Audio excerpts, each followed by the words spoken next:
that'll bear watching. Nick Folk will get us underway. This one's for control of the NFC. Corin Robinson will take it at the 1. Robinson will work his way back to just beyond the 30 before he's brought down there as Brett Favre brings his guys out on the field. Let's set the Packers offense.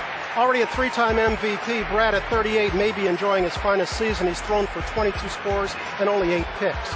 Ryan Grant has almost single-handedly given Green Bay a running game, but they are still last in the league in rushing. Donald Driver is the Pack's leading receiver, but it's wideout Greg Jennings, who has 9 touchdowns. Chad Clifton at left tackle leads Brett's pack of protectors. He and right tackle Mark Tauscher are the 8-year veterans of a young and a very solid offensive line. Favre will operate out of the gun as he does almost exclusively nowadays. Here they come and right already out. They go to the big 5, the 5 wide.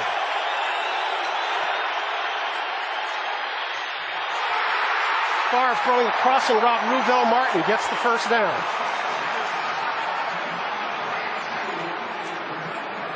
Jock Reeves coming up with a hit. Reeves getting a start tonight in place of Anthony Henry.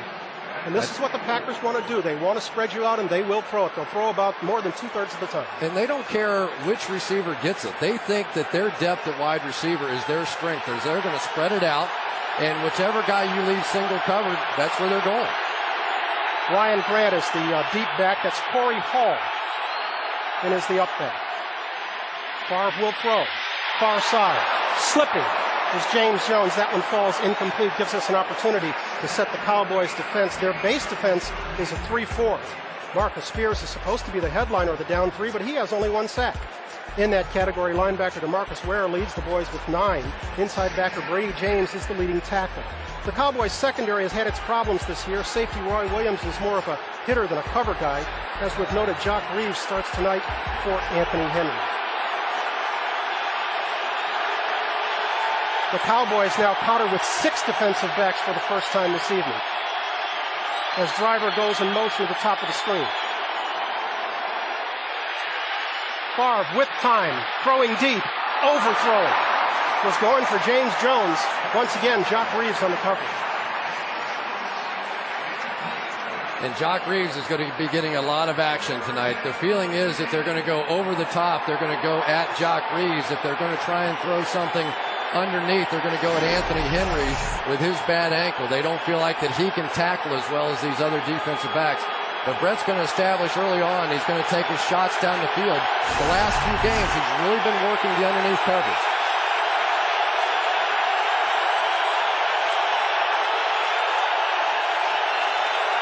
Our first 3rd down opportunity of the night. Looked like Ware may have jumped on this side. Ball's loose. Looks like a Packer has it at the bottom of the pile, but it looks like that DeMarcus Ware on this side, 94, jumped too soon.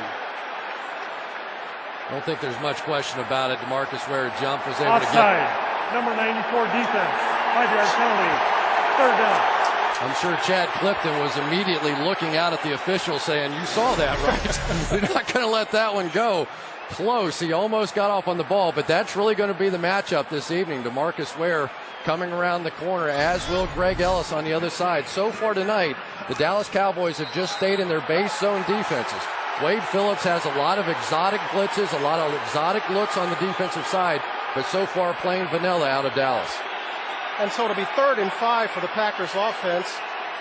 The Packers this year first in the NFC on 3rd down conversions. The Dallas defense first in the NFC defensive. Vernon Morency has checked into the ball game for Grant. Favre throwing the far side. Once again slipping was James Jones. But they're calling it a catch. There's no reason for this turf to be slippery. We have had no precipitation all day. You know, sometimes you can just get the wrong shoes out there, but we have seen on that side of the field 2 wide receivers slip. And as long as Jock Reeves is over there, they're going to keep throwing it that way. But what we've seen so far is that the 2 tackles have done a nice job. Really, my big question was, could the 2 tackles for the Green Bay Packers handle these outside pass rushers? So far, they've gotten it done. So far, they have indeed. This is Grant with his first carry of the night. And that's about all they want from him, is just enough to keep Dallas honest. But Ryan Grant is a guy that, since he's been inserted into the starting lineup, has really put up some shocking numbers.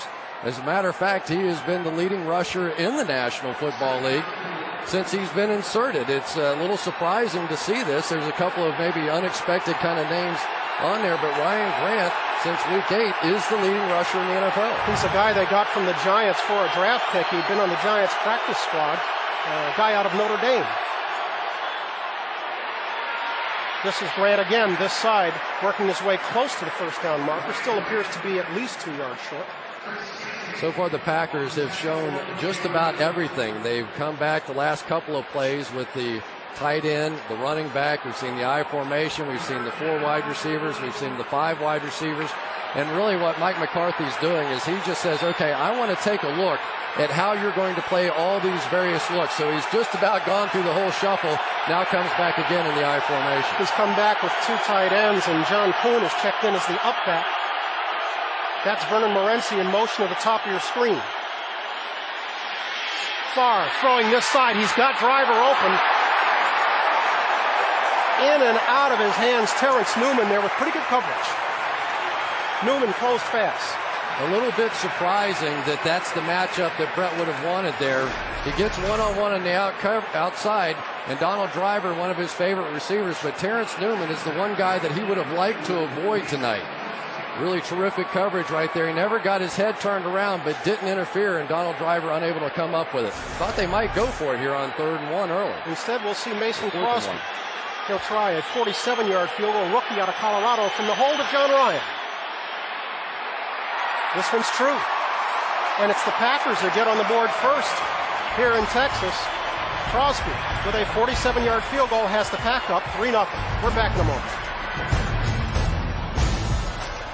We're just 3 minutes, 28 seconds into our ball game here in Texas. Brett Favre and the Packers offense has posted 3 points. Tony Romo waiting his turn.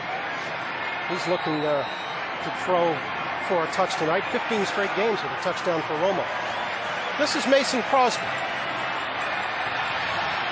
Kicking it away. Miles Austin will field it at his 10. Austin with some running room. Forced out of bounds to the far side. Good field position for the Packer offense. Romo and company coming on the field trailing 3-0. Back in a moment.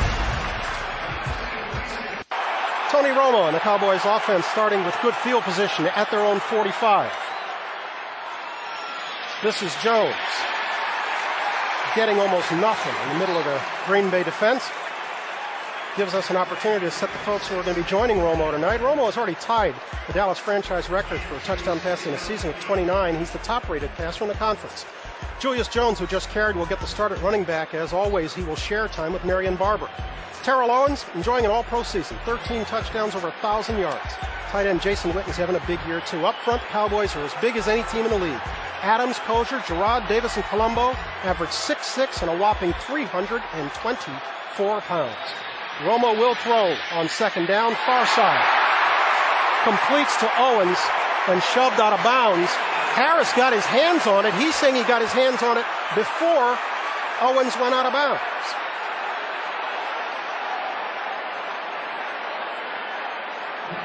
Officials gathering on the far side. We've already got a flag. This one's going to be on Harris for throwing it down, but let's watch it. It was awfully close down, and you don't know exactly when the whistle blew. He blew it down in the field of play. My guess is they're going to call forward progress on that one. But it was a really headsy play by Al Harris. We've got the matchup we were looking for all night. Those two have been one-on-one matched up in the first couple plays. On the field is a catch. Forward progress stopped. After the play, delay a game. Defense, number 21. Okay, John Perry means 31, Al Harris, who obviously had ball and both feet down, but as you heard, forward progress had been declared. And right there, they're going to say it was down, and to the referee's credit, I will say you saw him come in and signal continue the clock running, which means that he was calling forward progress at that point, and in his estimation, he was calling it just before the ball was stripped out. Clearly it was stripped out before T.O. went out of bounds, but he called forward progress on the field at that point. As you can see, Mike McCarthy having a conversation with the field judge and our referee, John Perry. No question about the fact that it was a catch. Of course, the new interpretation of a catch this year in the NFL. You catch it, you get 2 feet down. That's the answer, and it looks like he's going to throw his flag. Challenge it. He's challenging the ruling on the field of a catch versus an incomplete pass. So he cannot challenge Harris gaining control, but he can challenge whether or not this is truly a catch. And so John Perry will go under the hood, and we'll find out what he determines when we come back right after this. We're back at Texas Stadium. Well, Larry Harris can laugh about it now, but he wasn't laughing a moment ago when he spiked the ball in anger. Here's what's interesting about this. If you watch the side judge, Larry Harris, come in from the right of the screen, he signals that it's possession the other way. But the other official put the whistle. Green Bay will be charged with the first team timeout. 1st and 10. As you heard, the call on the field was upheld. And so it'll be 1st and 10 Cowboys, and McCarthy's still not satisfied with the explanation. Yeah, and the hard part for Mike McCarthy is the official who blew the play dead was in no position to see what was going on with the football. The other official who pointed in Green Bay's direction had the clear view of it, and Mike McCarthy saying, why was he blowing the play dead when clearly that's not what was happening? But it didn't matter. Once the play is blown dead at that point, what happened subsequent to that is not relevant. After all that, it's 1st down Cowboys, the 37. They're on the short end of a 3-0 score. We haven't even played 5 minutes yet, and we've had a wealth of action. Splits Creighton wide right. Looks right, flips back left. This is Jones. Gets a block on the outside. Gets a 1st down as he moves it down inside the 20. Call it the 22-yard line. One of the problems that you have from a defensive matchup standpoint is Terrell Owens draws so much attention. That time he was down on the slot on the right, and you know defensively the Packers are trying to figure out, okay, how are we going to switch this off? Who's got this? Al Harris didn't move down on him, and all of a sudden they slip the screen out the other way. That's the sort of hocus pocus you can do when you've got a dominant player like T.O.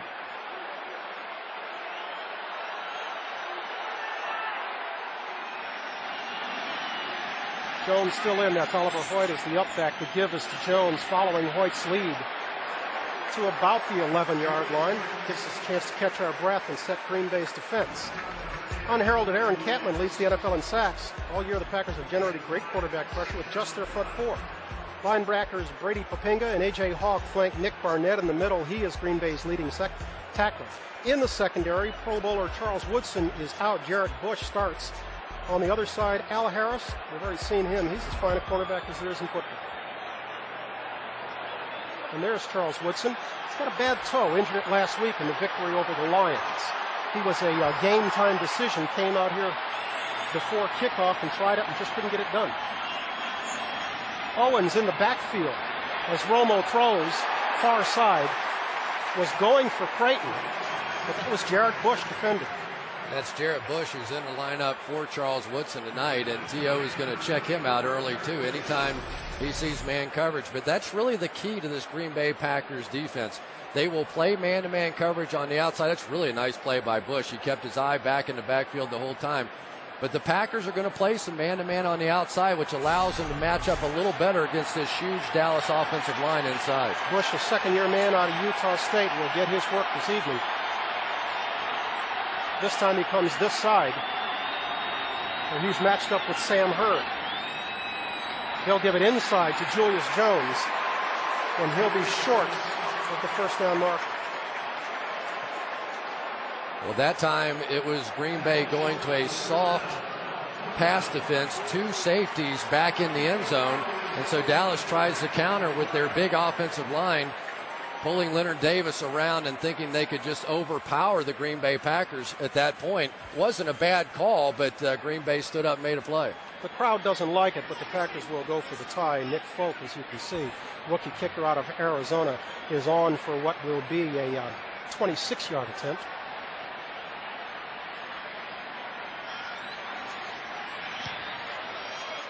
Folk makes it good. We've got a tie ball game. 8:23 to go in the first quarter. It's all tied at 3-3. And folks are already buzzing about this play that put our referee under the hood. Brett Favre moments ago in a pretty animated conversation on the sidelines with Ruvell Martin, 82, and Donald Driver, 80. They're about to come back to work as the Cowboys have just tied this ball game up at 3. A pair of field goals, the only scoring of this game. Jason Garrett talking it over with Tony Romo on the opposite sideline.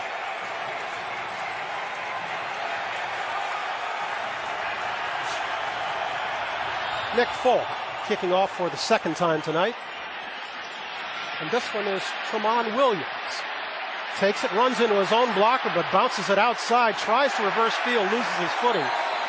And he's brought down at the 19-yard line. The Dallas drive was 7 plays, 47 yards, consumed just a shade over 3 minutes before Folk kicked the 26-yard field goal. The key play of that drive was the disputed reception by Terrell Owens. It could have been a turnover heading the opposite way. But that's a woulda, shoulda, coulda. It's like a video game. You like that one? Cool. Did you come up with that? Yeah, I wish I could say I did. I think it was Craig's idea. Good stuff. Well, at least in round one here, we had the Green Bay Packers offensive line doing a nice job keeping the protection for Brett Favre. Let's see now if the Cowboys come back with some blitzes. That's Corin Robinson in motion to the slot. Favre finds him. And he's pushed out of bounds as he crosses the 26-yard line. Kevin Burnett pushing him out. One of the big advantages I felt like the Green Bay Packers had in this game as Roy Williams comes back into the ball game is that when you get this game played in space, in other words, everybody's spread out, the athletes on Green Bay's side are better than the athletes on Dallas's side in the secondary. They're faster, they're more athletic, and so you're going to see Green Bay trying to keep everybody spread out tonight. 2nd and 3 for one of the few times tonight we see Brett under center. He pitches back to Ryan Grant, and he's popped. Roy Williams. Oh, my goodness. I think Roy Williams is a little frustrated by the fact that he has not been playing quite as much as he would like. Obviously, when you get in a game like this, there's more defensive backs, more cover corners in the game. And Roy Williams said, don't forget about me. Oh, my goodness. He could play middle linebacker. He could play strong safety. That's an angry dude right there. Wow. It brings us to a 3rd and 3 from 26. Favre goes to 5 wide again. Under pressure, Favre hit, delivers low to James Jones.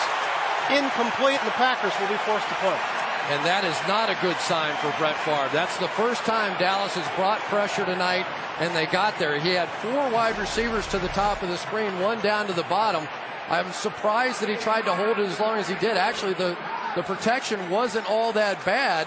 Brett has been getting the ball out of his hand much faster than that. All you're doing now is saying, all right, here comes the invitation. We're going to blitz more. Credit the rookie, Anthony Spencer, rookie out of Purdue, with getting there in a hurry. And so John Ryan punts this one away. Patrick Creighton getting what he can. Scrambles to about the 37-yard line. Tony Romo and the Cowboys offense coming back on the field when we come back. One of the things that Brett Favre's going to have to deal with all night tonight, that time they had Greg Ellis and DeMarcus Ware on the same side, but there was Kevin Burnett, number 57, who's going to drop back underneath any sort of hot read that Brett may have had, and he had to hold it just long enough for Spencer to get there around the corner. We're seeing Marion Barber in for Julius Jones for the first time tonight, and Barber will get it. To try it off left tackle, moves his way across the 40, brought down in the arms of A.J. Hawk. There's Burnett. And he's their cover linebacker. He's going to have a lot to do with what happens tonight, as will Marion Barber. Marion Barber's a very exciting back, averaging almost 5 yards per carry over the last couple of years, and a unique kind of guy. He doesn't always go to where the hole is. He's sort of like a crab. You ever seen a crab run and then change directions and go out the other way? Mike McCarthy characterized him as the heartbeat of Green Bay's offense. He brings a lot of heart to the field, that's for sure. And Romo will throw far side, completing to Owens. He's pushed out of bounds, would appear to have the first down before Al Harris got to. Well, it's interesting. They're not afraid of Al Harris by any means, and that time Al gave him a little space over there. Antonio Romo took advantage of it. Really, Al Harris's best chance tonight going against T.O. is to be able to get to the line of scrimmage and be physical. He's one of the most physical corners that there is. He's surprisingly strong. When you see him get his hands on receivers, they generally don't go very far. And a durable guy, too. Hasn't missed a game since '98, back in his Philadelphia days. Gets Romo a new set of downs. Does that completion to Owens. The pitch will be, once again, the Barber sidestepping one tackle, but not getting very far. Give him a gain of 3 before Nick Barnett drags him down. For those of you joining us on NFL.com and NFL Mobile, welcome to Thursday Night Football on NFL Network. This game, of course, has generated an awful lot of print and discussion about the current dispute ongoing between NFL Network, NFL, and the cable companies. It would take us, what would you say, about 5 hours to explain it fully? No, it'd take me 0 seconds. I'm not talking about it. Have at it, big boy. Suffice it to say, we just join with all football fans in hoping this can be settled sometime soon so you can watch games like this one. Marion Barber getting it inside would appear to have the first down. He's got running one. Gets into the next level. Brought down by Atari Bigby and A.J. Hawk. It'll be another first down for Dallas. Jason Garrett with another nice call there. Obviously one of the up-and-coming young stars. That time he had Marion Barber off to the side. They get the big double team inside between Andre Gerard and Leonard Davis. About as much mass as you're ever going to find between a center and a guard in the National Football League. And Marion Barber staying on those two much better tonight than I've actually seen him on film. Give a Barber a credit for a 16-yard gain. Owens coming in motion towards us. Romo will throw on first down for Owens, but overthrowing him. One of the strategies for T.O. tonight is to move him around a little bit and not just sit on the line of scrimmage and let Al Harris try and get a piece of him. That time they motion him back into the backfield and then put him on an out route to the outside. It was Romo just missing that throw, but they really don't want to see T.O. all night just lined up and getting banged by Al Harris. And so Jason Garrett won't let that happen. No, he won't. I mean, you want to say it's a pure man-to-man matchup, but it's really not because the Cowboys aren't going to allow it to happen. This time Harris does have Owens at the top of your screen, but neither's involved as Barber gets it.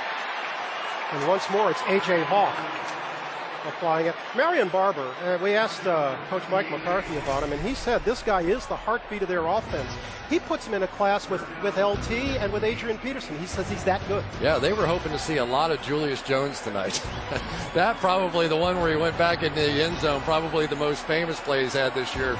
Maybe the greatest escape we've seen in the NFL. Looked like a sure safety, and somehow he found his way out and made a little gain out of it. Gave Wade Phillips palpitations. So it's 3rd and long for Romo and the Cowboys offense. You got to look at Aaron Campman leading the NFL in sacks. He's got 11, but he stood up on this side. Romo in and out of the hands of Owens. He was right at the marker and could not bring that one in.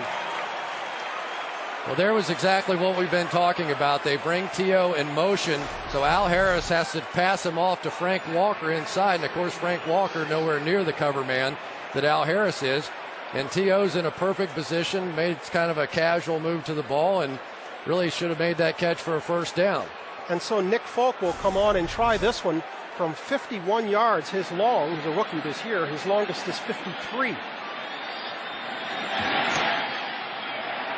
It's true enough. It's long enough. And so with 3:15 to play in the first period, the Cowboys get another field goal out of Folk. They're leading at 6-3. Inside, we've got ourselves a 6-3 ball game. The only scoring has been provided by the only 2 rookie kickers in the league this year, Nick Folk and Mason Crosby. When you're at Texas Stadium, you truly need a blimp to just hover over that little hole, don't you? It'd be hard to be in the plane to try and watch the ball game in it. It's a pretty sight, though, reflected against the night sky like that. And so Folk's been a busy man this evening. He'll kick this one away. That's Tramon Williams once again, and Williams again running into his blockers. He crosses the 20, giving credit to the 23. And that's where Brett Favre will once again go to work. So the big question. What are you going to do? Don't ask Mike Shanahan. I'm sure he doesn't want to talk about it. First down from the Packers, for the Packers from the 24. Fake that time to Grant, and Favre will throw over the middle. This one's going to be picked off. That's Ken Hamlin. Hamlin brings it back to the Packer 40. Brett appeared to be hit as he was throwing, I think, Stephen Bowen. Second-year man out of Hofstra was the defender who got there and forced Brett to put up a cracker. Yeah, I was a little surprised that Brett even considered this one. They came out in a two-safety look. He goes play action on first down, thinking maybe they can get one over the top, but really the Cowboys didn't really bite on it at all. He took a big shot just as he was throwing it, and that's why the ball went off the way that it did. But honestly, it wasn't there anyway. It's a ball that he should not have thrown from the beginning. That's not the Brett we've seen this season. No, and I'm surprised. I don't know why they're thinking they've got to go big, because the Cowboys are really playing them pretty softly. Great field position again for Romo and the Cowboys offense from the Packer 41. Romo throwing on the run into the arms of Owens. He's knocked down inside the 10. Nick Collins applying the hit, but it'll be first and goal, Cowboys.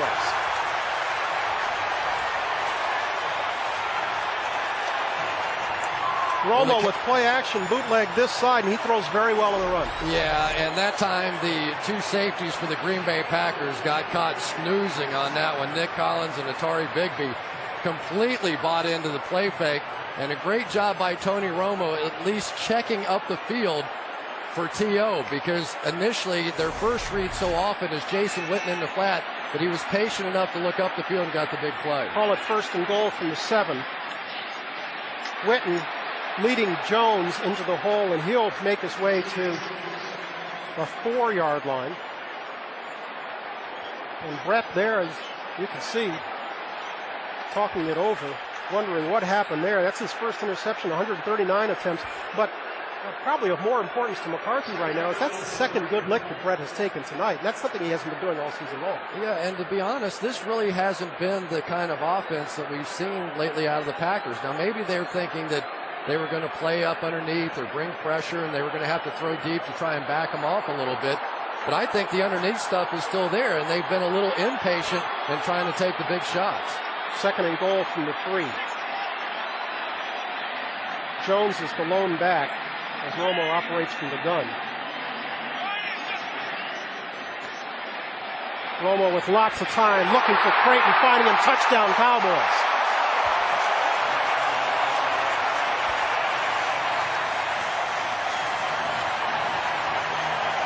They made that look easy.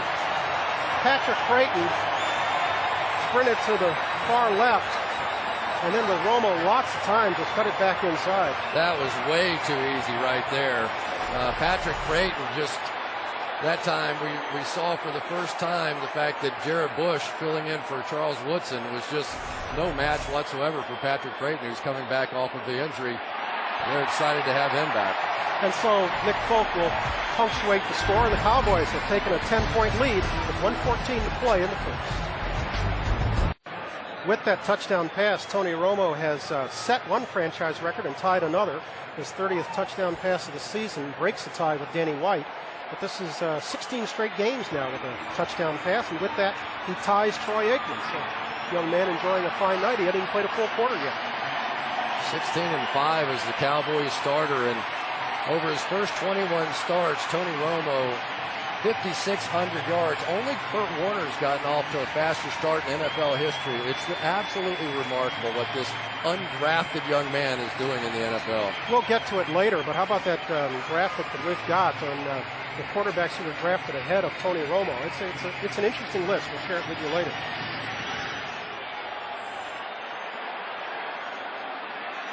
Warren Robinson will get his second chance to return a kickoff tonight, but he's not going very far. He'll be brought down at the 28. The what? You understand that high-tech stuff? Oh, yeah. I got it all covered, brother. You're better than me. I can turn on my TV and everything now.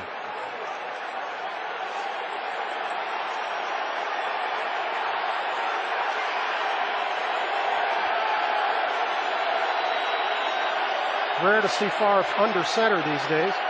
Instead of operating from the gun, he'll play action, come back to this side. Ryan Grant not going very far. Fine play there by Brady James, who fought off a block and grabbed Grant.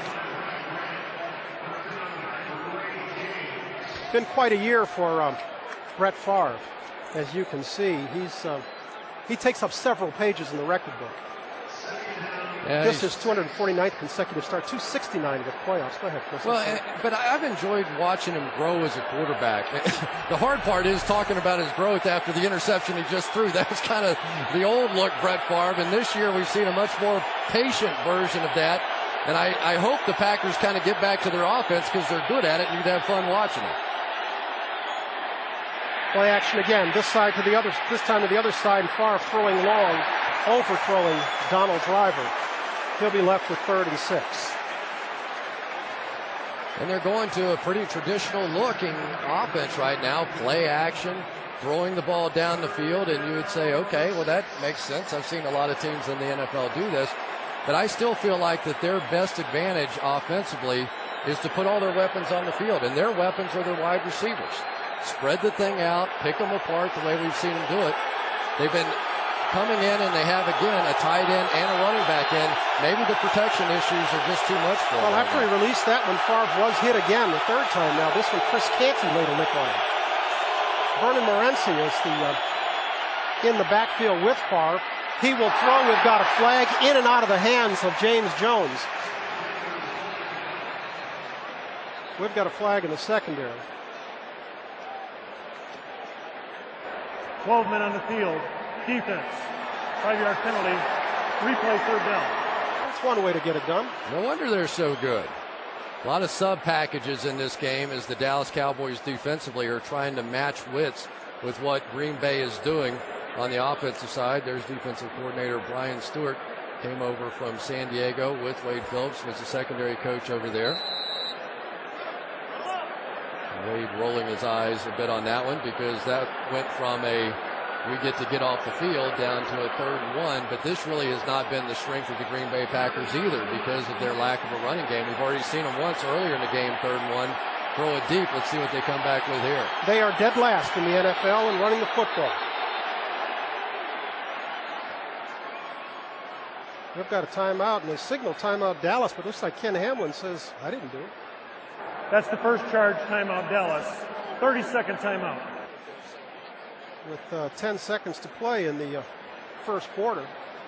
Wade Phillips has something to say about it, too. Looks like they weren't sure if they wanted the timeout. I didn't know maybe if Wade Phillips said, wait a minute, we just counted our guys and we only had 11 out there, but I don't see a challenge flag of any kind. Let's take a look. You count them. 1, 2, 3, 4, 5, 6, 7, 8. I count 12. Okay, you count better than I do. I count 12. They got 6 on the line, and they got 6 in the back. Where I come from, that's 12.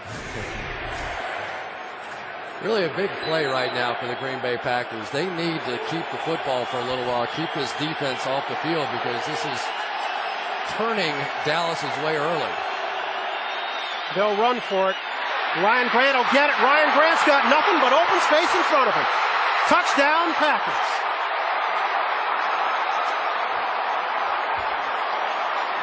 And just like that, with 1 second to play in the quarter, the Packers pulled it within 3. What a lead block by John Kuhn. Tremendous block by Kuhn, but Jason Spitz and Scott Wells on the double team that time inside. Really what made this one happen. And the Cowboys with 2 deep safeties, I bet you they just cannot believe that thing sprung right up the middle for a touchdown like that against a Green Bay offense that's not supposed to run it so well. Well, it's their longest run of the year, 62-yard sprint by Grant. And Crosby pulls them to within 3 with just 1 second to play in the first period. Hamlin wondering what happened. And Ryan Grant saying, see, I told the Giants I could run. I don't know why they didn't keep it. Double team inside between center Scott Wells and Jason Spitz. And then it was John Kuhn who's been getting an opportunity to play because of a neck injury to Corey Hall more and more every single week. See him peel off the last one, Aiken Adele right there, and then they were just off. The 2 safeties basically ran into each other, Ken Hamlin and Roy Williams. It's amazing that one of those 2 didn't find a way to get him on the ground. I mean, they just completely fanned on the play. And you're talking about 2 of the better tackling safeties, especially Roy Williams in the game. It's just bizarre that they ran between those two guys. And Wade Phillips has to be bemoaning that 12 men on the field penalty that basically gave them a 3rd and short. No question about it. A huge mistake that time on the part of the Cowboys. Gave Brett Favre one more opportunity, and they paid a heavy price. Hamlin and Williams wondering what happened. You feel like, okay, if they had been up there in a single safety kind of look and really pressuring it, sometimes those things pop out. But they were essentially almost in a pass protection look with 2 safeties, assuring that Brett didn't try and take a shot down the field. And there they go with the shot right up the middle. That's really an easy call. Anytime you see those 2 deep safeties on a 3rd and 1, you got to attack them. Well, the last time the NFL matched 10-1 teams was 17 years ago. That one onside attempt by the Packers. But that one didn't appear to go 10 yards before Mason Crosby took the hand to it. We got a flag down on the field. Yeah, though. I think that's because he put a hand to it. But we'll see. Well, McCarthy showing he's not afraid. Let's watch it one more time. Was it him or was it Kuhn that put a hand to it? Oh, it comes up and hits touch Kuhn. on the kick. On the kicking team, by rule, 5-yard penalty, re-kick. Please reset the game clock with 1 second.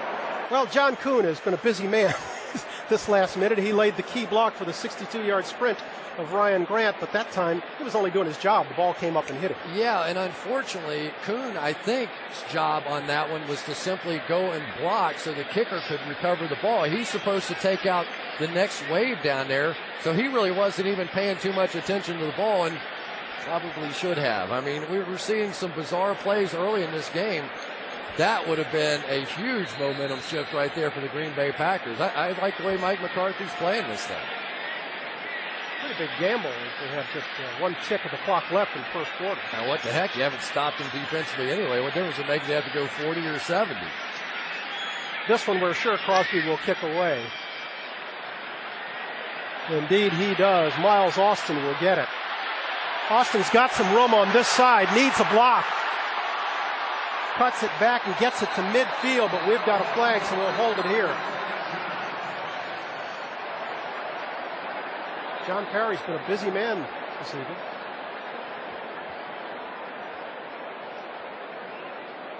I think it was Pat McQuiston, number 77, who got the hold. During the return, holding, number 25, 10-yard penalty. It'll be 1st and 10. That's the end of the first quarter. That was Patrick Watkins' flag there. Doesn't mean McQuiston didn't. We've did. had a lot of fireworks here in Dallas. Cowboys out in front 13-10. We're heading for the second quarter when we come back.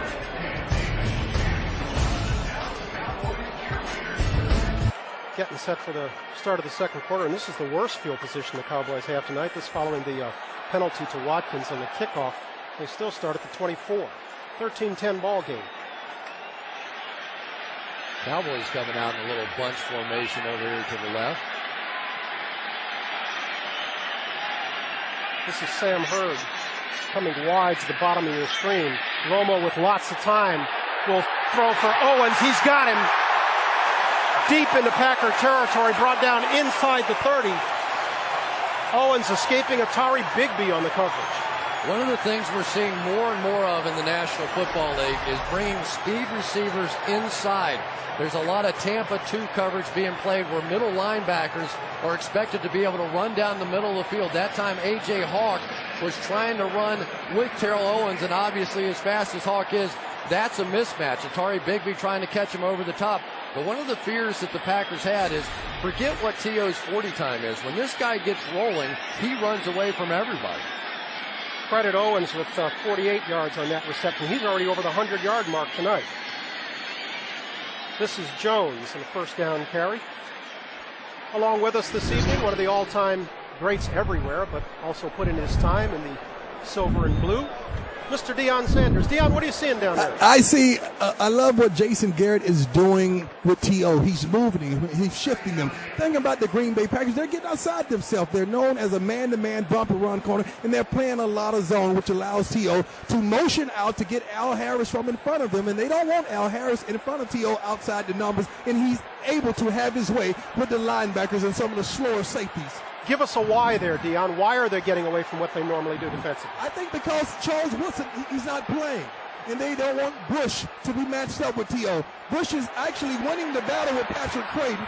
He gave up one play, one touchdown. Romo to Anthony Fasano, just over the outstretched arm of Jared Bush. Touchdown, Cowboys. Just like that, 3 plays, and the Cowboys are in position to once again assume a 10-point lead. I tell you, Tony Romo is doing a fantastic job. He's taken it to another level. That time with his eyes, he was able to freeze the safety as he looked at Jason Witten down the middle of the field and then threw it back, taking advantage of Bush. That's about the second or third touchdown pass now I've seen from Romo, where basically the touchdown came from his use of his eyes, moving safeties out of the way. We'll hear more from Dion in just a little bit. It took the Cowboys only 1:40 to get that score back. They're leading it 20-10. Jason Witten is right here. Atari Bigby is back there, but the key is watch Tony Romo's helmet. He's going to stare right down the middle of the field at Jason Witten and then come back late. Once he sees Bigby make the move towards Witten, it was over at that point. That's the kind of sophisticated play we're seeing out of Tony Romo that is just remarkable for a player this young. Did Bush get caught peeking inside a little bit? Yeah, maybe a little bit, but I mean, we're talking about Tom Brady, Peyton Manning kind of play out of this young man. I mean, he really, for a guy just playing in his second year, is just remarkable. And so Tramon Williams will bring this one back from 1 yard back in his end zone. We have a flag on this side, so we'll keep it here. You know, you always have concerns and worry. A young player, this is a big moment, a big kind of playoff atmosphere. During the return, holding, number 57, 10-yard penalty, 1st and 10, Green Bay. How's he going to handle the pressure? You know, I've never seen him do anything but handle the pressure, even in the absolute worst of moments. You know, the Seattle fumble and all that went with it, and would he crumble? Could he possibly handle it? And he just kind of had a smile on his face. He answered everybody's questions. He didn't duck anybody. He admitted fully it was his fault that they didn't get to move on in the playoffs. And when you have that kind of credibility with your quarterback position on a football team, boy, it goes a long way. That was the first touchdown in the career of Anthony Fasano, second-year man out of Notre Dame. Give the Dallas Drive credit, 3 plays, 76 yards. Let's go back down to the field. And Dion, you know Tony pretty well. You heard what Chris was saying. Chris is absolutely right. Tony Romo not only is a great football player, he's a great athlete. We played basketball together quite a bit in the offseason. He's not rattled, nor this big matchup bring him any inconsistencies. And one thing that we're not understanding, he's not up under any pressure. He's taking his time. He's back there. He has all day to throw. You played basketball with Romo in the offseason? And Romo is pretty good. How is Dion? Nice. That was a no-doubter right there. 2nd and 7 from the 19. A high pitch this side to Grant, but he would appear to have enough for the first down. Roy Williams coming up to make the stick. You know, Dion, one of the things I wanted to ask you about is how hard is it? It almost looks like the Packers have given up on the idea that if T.O. goes in motion, that Al Harris can stay with him because of the fear of getting rubbed off or picked or whatever the case may be. How difficult is that as a corner? It's quite difficult because you have 3 receivers out there and you're really playing a diamond. Someone has to have the point and one guy on the outside and one guy on the inside. And that's tough to follow a guy in motion and maintain him man to man. New set of downs for Favre. Flea flicker, Favre looking deep. Driver is well covered. Ken Hamlin was actually closer to making that reception than Driver. Jock Reeves was flanking him on one side, but it was Hamlin who had the best shot at the ball. Dion, thanks very much. We'll let you get set for halftime, pal. Thank you, guys. Well, that time Brett goes down the field, but if I'm not mistaken, I think Greg Jennings was sitting wide open out here on the outside as that secondary look. Again, Brett's impatience that time cost him on that one. He comes across the field. He's got a wide open look. Down the field, there were 2 safeties back there waiting on it. You've got to come down to that second look. Brett only 4 of 11 so far tonight for 37 yards and a pick. 2nd and 10. He'll throw long again. And again he throws in a double coverage. This one could have been easily picked off by Patrick Watkins. But it falls incomplete. I just wonder if the people in Green Bay are doing what I'm doing, which is kind of shaking my head and going, okay, maybe they've changed game plans here. We saw them come out early in that first drive, go 4 and 5 wide receivers, kind of boom, quick throws, get it out of there. And it just, for whatever reason, I think Brett feels like that tonight the weakness of the Dallas Cowboys defense is down the field. He's going to take his shots, although we haven't seen a whole lot of success. And so he's faced with 3rd and 10. And of course he'll have to throw over the middle, completes this one. That's James Jones, gets them out of their own end, gets it back to the 45. Jock Reeves bringing them down. Again, Brett under pressure, but he was able to fall off his back foot, and a guy that, I'm not sure that Brett Favre is the guy that you want to put together a coaching reel and say, son, play quarterback like this. But he is going to throw off his back foot, get whacked once again, and just basically lob it in. Beautifully thrown football that time by Brett. Pickup of 19 for Favre. New set of downs from the 45. Grant takes the pitch, looking for something on the left side, finding nothing. Chris Canty, 3rd-year man out of Virginia. Chris Canty, I think, is the best defensive lineman out here. He's not a #1 draft pick like a Marcus Spears or a DeMarcus Ware, but he's a big guy that can do both. He's a physical presence in the pass rush, has pretty nice arm over kind of moves, but more importantly, when you're a 34 in, you have to be able to make plays like that. You have to be a rock in the running game. Now the Cowboys, they're more of a penetration kind of a 34 team as opposed to a Bill Parcells sort of hit, read, and react sort of 34. Call it 2nd and 12. This one hit. Fred's arm was hit as he released it. They're calling this one interception. And Brett may be hurt. Terrence Newman got his hands under it. At the 45, it's going the other way. Nathan Jones was the guy applying the pressure. Favre's arm hit as he tried to throw, and the Cowboys have their 2nd turnover of the night. We'll be back in just a moment. 20-10, Dallas. As we went to break, this was the scene in Irving, Texas. Brett Favre gripping his arm following an interception. He has come to the sidelines and seems to be no worse for wear. But the Cowboys with good field position again, starting from the Green Bay 45, and Romo wants it all. We're going to get a flag there. Inside the 5, Jarrett Bush running over Miles Austin. This will be 1st and goal, Dallas. Well, they have been all over Jarrett Bush tonight. Of course, replacing Charles Woodson in the lineup. Pass interference.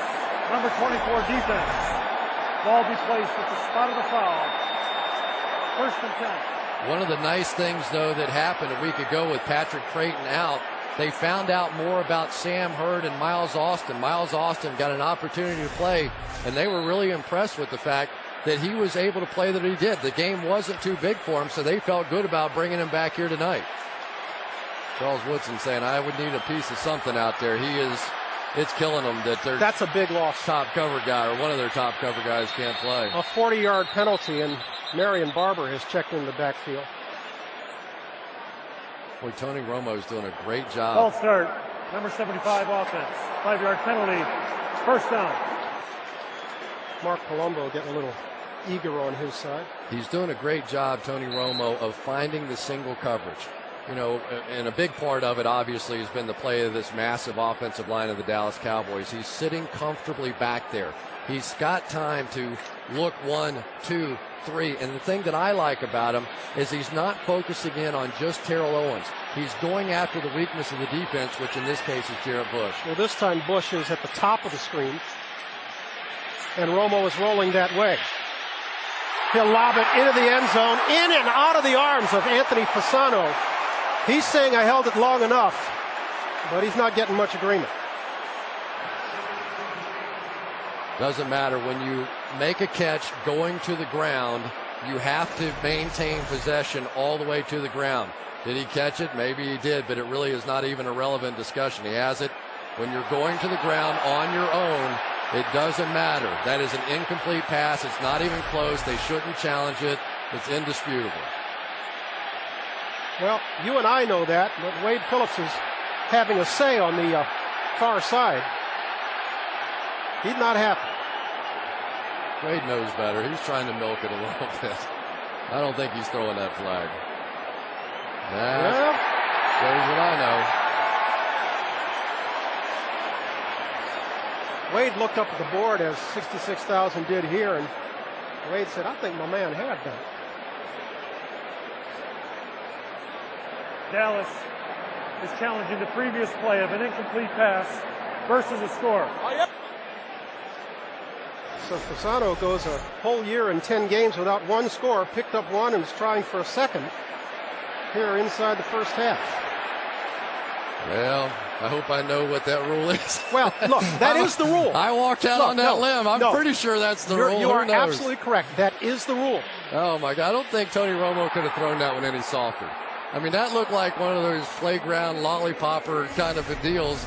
And Fasano made a nice catch on it, but as we've seen in the past, maintaining that possession when you hit the ground is tough. Meanwhile, Romo on the night already with 150 yards, 7 of 10. He's en route to yet another 300 game.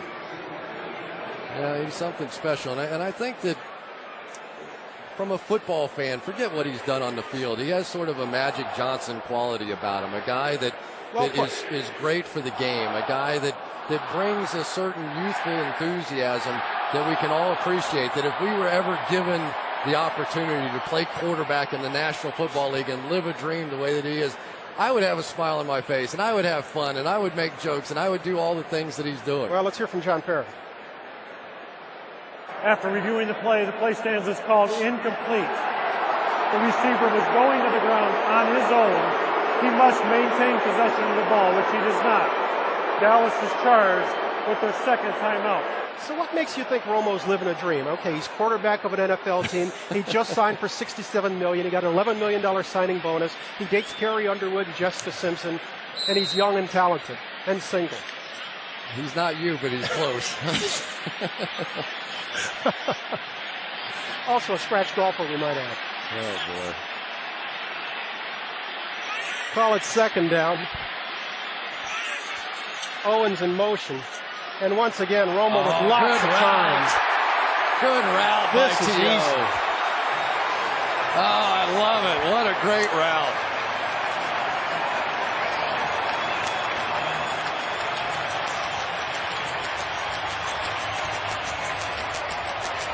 And there's his popcorn. And Al Harris and the defensive backs for the Green Bay Packers, they might as well just have some popcorn and enjoy it too. Woodson's over there going, oh man, I wish I had a chance at this. And with that one, I believe Terrell Owens becomes the first player in NFL history with touchdown catch and 6 receptions in 7 straight ball games. Nick Folk, once again, is good on the PAT. And the Cowboys have opened it up to a 17-point margin with just under 10 minutes to play in the first half. With Green Bay set to get the ball again, you see Brett Favre on the sidelines. We get word that his return is now questionable. We are going to get to see Aaron Rodgers, now a third-year man out of Cal. Just a shocking development anytime Brett Favre gets injured. Of course, his remarkable streak that's been going on year after year, and all you can say is, wow. 249 consecutive starts for Favre. This is Corin Robinson. And he's tackled high. That's Patrick Watkins grabbing him at the 25. And indeed, Rodgers will lead the offense onto the field. Rodgers has not seen a lot of action this year. He's thrown only 2 passes, completed both of them. But quite frankly, he gets very few snaps for the Packers.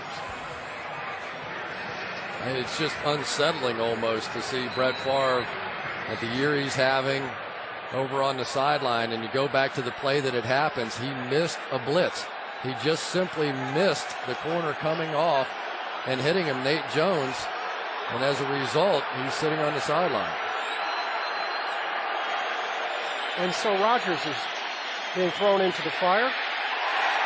That pass batted down by Marcus Spears. Let's get another look at the play on which Favre was injured. Nate Jones coming off the edge, tried a pump fake, which he's known for. He uses the pump fakes to move defenses. That time he did the pump fake, and Jones was able to get there. He never saw him. If you watch the play, he never looked right at all. If he had, he probably would have thrown hot off to the right side, because there's no way he could have had that one picked up. He didn't have the back in the backfield. It would appear he slammed his forearm off Jones' helmet. This is Ryan Grant looking for room, cutting back, but getting only about 3 yards. Let's go back to the touchdown now as Brett's getting a little work on the sidelines. Watch T.O. to your far left. Going to come in motion, and this time instead of running the crossing route he's been running all night, as was expected by the Green Bay defense, he turned it up, and that time it was just too much T.O. right there for Nick Collins, and then a little popcorn to go along with it. That's a prop, and so that'll get a letter from the league. I don't think he cares. 3rd and 7 for Rodgers and the Packers offense. He'll scramble up inside, look for it himself, and would seem to be close to the marker before being knocked down by Ken Hamlin. He wasn't about to get down either. No feet first for him. How about that for Aaron Rodgers? That was nice. Little John Elway-esque on the end of that one. When you sit on the bench for year after year behind Brett Favre, you finally get a chance to play. Why not? Take off and just watch him put his head down, spin around, and pick up a first down. Great play. He's not a small guy. 6'2", listed at 225. New set of downs for the Packer offense, and Rodgers throws over the middle, this time into coverage. Was going for Donald Lee, but it was DeMarcus Ware with a good drop who was in better position. Boy, DeMarcus Ware, what a tool he is. I don't know if there are many better football players in the league right now than DeMarcus Ware. One of the top pass rushers in the NFL, but he can also do this. He's a true linebacker. He comes across the formation. Rodgers didn't see him, but for a linebacker that weighs 250, 260 pounds to plant and make that kind of turn back on the ball, amazing athleticism. Says he only plays about a fourth of the time now with his hand on the ground in three-point stance. He likes standing up in that 3-4 defense. 2nd and 10 will come this side. Donald Lee with his first catch of the night. Gets swung out of bounds there by Greg Ellis. And Aaron Rodgers, for all the draft nicks out there, will remember the day. Wasn't that painful? Oh, as he sat in the green room for hour after hour after hour. Initial reports were maybe he'd be a top 2 pick, then a top 5, then a top 10. And there he was at the end of the first round, and the Green Bay Packers were happy to have him. He's a player, there's no question. He's had a lot of experience. Brett a lot of times in the offseason doesn't come back to Green Bay, so he's had a chance to work with this team. Here's a who'da thunk it. Donald Driver and Greg Jennings, the Packers' 2 wideouts. No catches tonight. 3rd and 7. He tries to flip this one on a screen to Morency, but it was tipped. It would appear that Anthony Spencer was the one who got a hand on it. Could have been Hatcher on that side. One of the problems you have when you're a backup quarterback is, at best, you may get 1 or 2 snaps of offensive drills during the course of the week. So any sort of new play, any sort of new look that they may have put in, it's very doubtful that Aaron Rodgers got a chance to run it. So they're going back to some basic screens and things like that you probably put in the first day of the offense. John Ryan with a booming punt tries to kill this one inside the 5, and he does. He did. The Packers almost let it get away. Yeah. But instead, they've got the Cowboys pinned in deep at the 4-yard line. But the Cowboys have scored on all 5 possessions tonight. 3 touchdowns, 2 field goals. They're leading at 27-10. You see the scene there on the sidelines. A little bit like finding out that Superman caught a cold. Brett Favre being tended to. He's got some arm issues. Meanwhile, the Cowboys, for the first time tonight, starting deep in their own territory. The give here is to Marion Barber. Let's check on Favre's status. We'll go downstairs. Adam Schefter. Adam? Thanks very much, Bryant. They've been massaging the inside of Brett Favre's right arm. He's been gripping a football the entire time. He just let go of it momentarily to show the trainer he now has his arms outstretched. Players have been coming over, asking him what's wrong, and basically Favre has been holding that football, flexing his arm, and having it massaged the entire time. All right, Adam, thanks very much. We'll check back a little bit later. It's not like Favre has been totally healthy throughout this amazing streak of his starts. I mean, he's actually been on the injury list 49 times during that streak. So the man knows how to play in pain. Yeah, but you're talking about your right elbow now. That's a different set of circumstances. Romo throwing long. Owens. He stopped. Harris didn't. And that gets Dallas out of a deep hole. Aaron Campman almost got there that time on the pressure. Al Harris saying, this is my bad. He said, talking to Al Harris earlier this week, he said, you just cannot let T.O. get down the highway. He said, I would rather him run a slant all day because he's so good at the go. He's so good at the stop at the end of it. That time, Tony Romo just simply sailed it up there and said, my guy's a little bigger and a little stronger and a little faster, and I'm going to give him a chance on a jump ball. What a half for Owens. 6 catches, 147 yards, and a touchdown. Marion Barber slips in the backfield, and so no gain on the play. Don't forget. I think Al Harris liked giving up that big play. These two guys going at it pretty good on the outside. T.O. didn't like it back, and they're going to slug away. And Al Harris says, I'm not a talker out there, but if the other guy starts it, we'll finish it. Harris lined up with Owens at the top of your screen as Witten comes in motion. He's still looking for his first catch tonight. Romo going for Witten. Leads him a little too much. This one falls incomplete. Will leave the Cowboys with 3rd and 11. Even when the Green Bay Packers bring pressure, it is to no avail. Watch the job this Dallas offensive line is doing. That time the middle linebacker coming on a blitz. Cowboys are going to step up, and look at the room to step up for Tony Romo. We just don't see him miss those kind of throws very often. When you get protection like that against the blitz, it's an opportunity for a big play because you know it's man coverage back there. That time Romo just missed it. And the Packers rarely blitz. They generally rely on their front four to give them their coverage, and maybe that's part of where they're missing KGB tonight. No question. And so it's 3rd and 11. Romo lost this one. Looks like he wasn't on the same page with Patrick Creighton or Jason Witten. Witten stopped. Creighton stopped on the far side. It fell between the two of them. And so for the first time tonight, the Packers have managed to stop the Cowboys. I don't think the Cowboys can believe they're walking off the field after that one. They had some people running up wide open that time, had good protection, and for one of the few times all season, Tony Romo just missed. We get to see punter Matt McBriar for the first time. He'll kick it away to Tremont Williams, who's stationed at his own 10-yard line. McBriar goes down, but no flag. Williams will field it at his 19 and work his way back to the 26. And that's where Rodgers will come on with 5:23 to play in the half. Very close that time to roughing the kicker. If you interfere with the plant leg of a punter, that's the 15-yard variety and would have been a first down for the Cowboys. Mike Montgomery that time getting away with one in my estimation. He didn't hit the leg, but the kicker came down on him. The officials let it go. Rodgers with his second series. Mix up in the backfield, and he has to eat it. He turned to Ryan Grant, but Ryan Grant was heading off to his left. Looks like Rodgers expected something else. So Ryan Grant going one way, and Aaron Rodgers goes, somebody please take this football from him.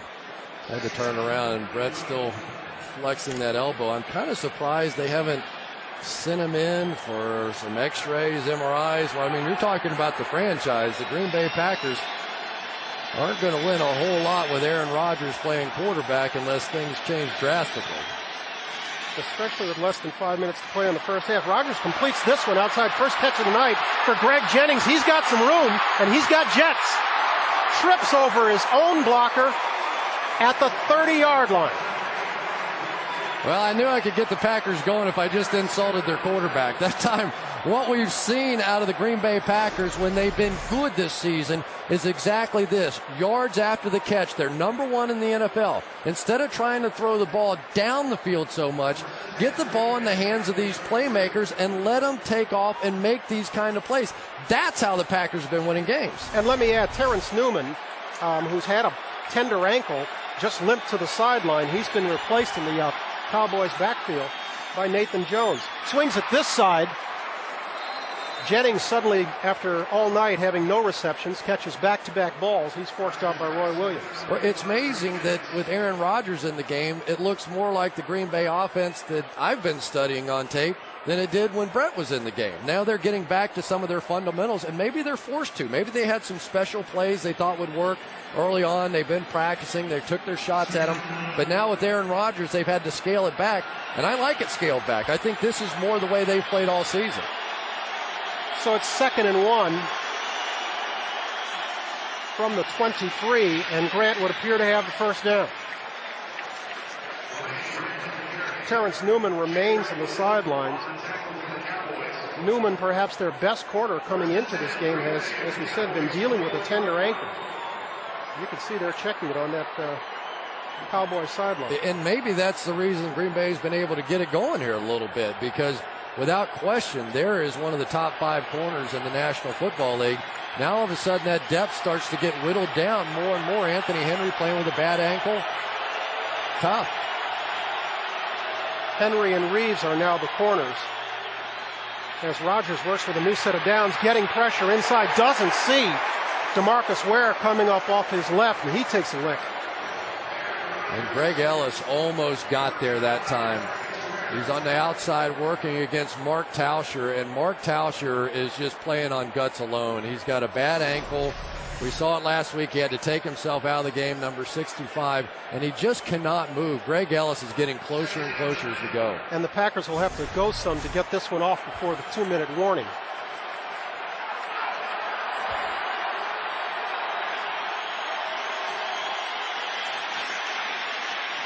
Flips this one, near side, Grant.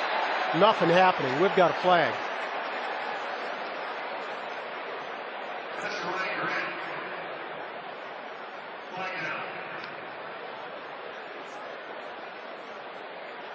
And another Cowboy limps to the sideline. That looks like Aiken. No, that's Brady James. I'm sorry, Kevin Burnett. And Kevin Burnett is their nickel linebacker. Offside. Number 33 defense. 5-yard penalty. 2nd down. You can tell Wade's delighted. That's Nate Jones, the guy that got the sack. Now, this may be more significant than people think, because as this game goes on and the Packers have to spread it out, now Terrence Newman is on the sideline and their nickel linebacker is on the sideline as well, Kevin Burnett. So the base of their looks when they go into their nickel and dime defense now, 2 of the key components of that sitting over on the sideline. So we'll take the 2-minute warning with them. The Packers knocking at the door, but they're trailing 27-10 in Texas. We came on the air talking about the 2 quarterbacks, Romo and Favre. Favre's night is not going particularly well. He has given way to Aaron Rodgers while he gets treatment on the sideline for what appear to be a bruised elbow. Romo, meanwhile, has thrown for 3 scores. He's 9 for 15, almost 200 yards on the night. Doesn't even look like he's broken a sweat yet. That's cool. That's cool. That's cool. He is cool. No question about it. And Terrence Newman back in the game now. That's good news for Cowboys fans. There is a huge gap between him as the best corner and then what is underneath him, the other corners for the Cowboys. Aaron Rodgers has never thrown for a score in the NFL. He pitches far side, Ryan Grant. Stiff arms one tackler, and Grant keeps the feet moving, would appear to have a first down. That time Chris Canty was there to make the play and just simply overran it. Ryan Grant going to cut it back underneath. Pretty nice job on the outside by Chad Clifton, giving him that final push. And Ryan Grant's a determined little guy. I don't think that they really were expecting him to perform the way that he has thus far. Brandon Jackson was supposed to be the heir apparent and the guy that was going to take over. But boy, they just cannot get Ryan Grant out of the lineup. Grant with 90 yards on the night on 10 carries already. And of course he has a touchdown, that 62-yard sprint. He's been replaced in the backfield by Vernon Morency. Rodgers had to get rid of this one. That's going to be a flag for ineligible, it would appear. He was getting pressure from Nathan Jones. Jones having a busy night. Well, they keep bringing him off the right side, Nate Jones. He's the one that hurt Brett Favre, and they really haven't come up with an answer for it yet. They've got to throw it hot, but right now the Cowboys are taking away those hot throws. This is going to be an illegal touch. hit one of his offensive linemen in the back.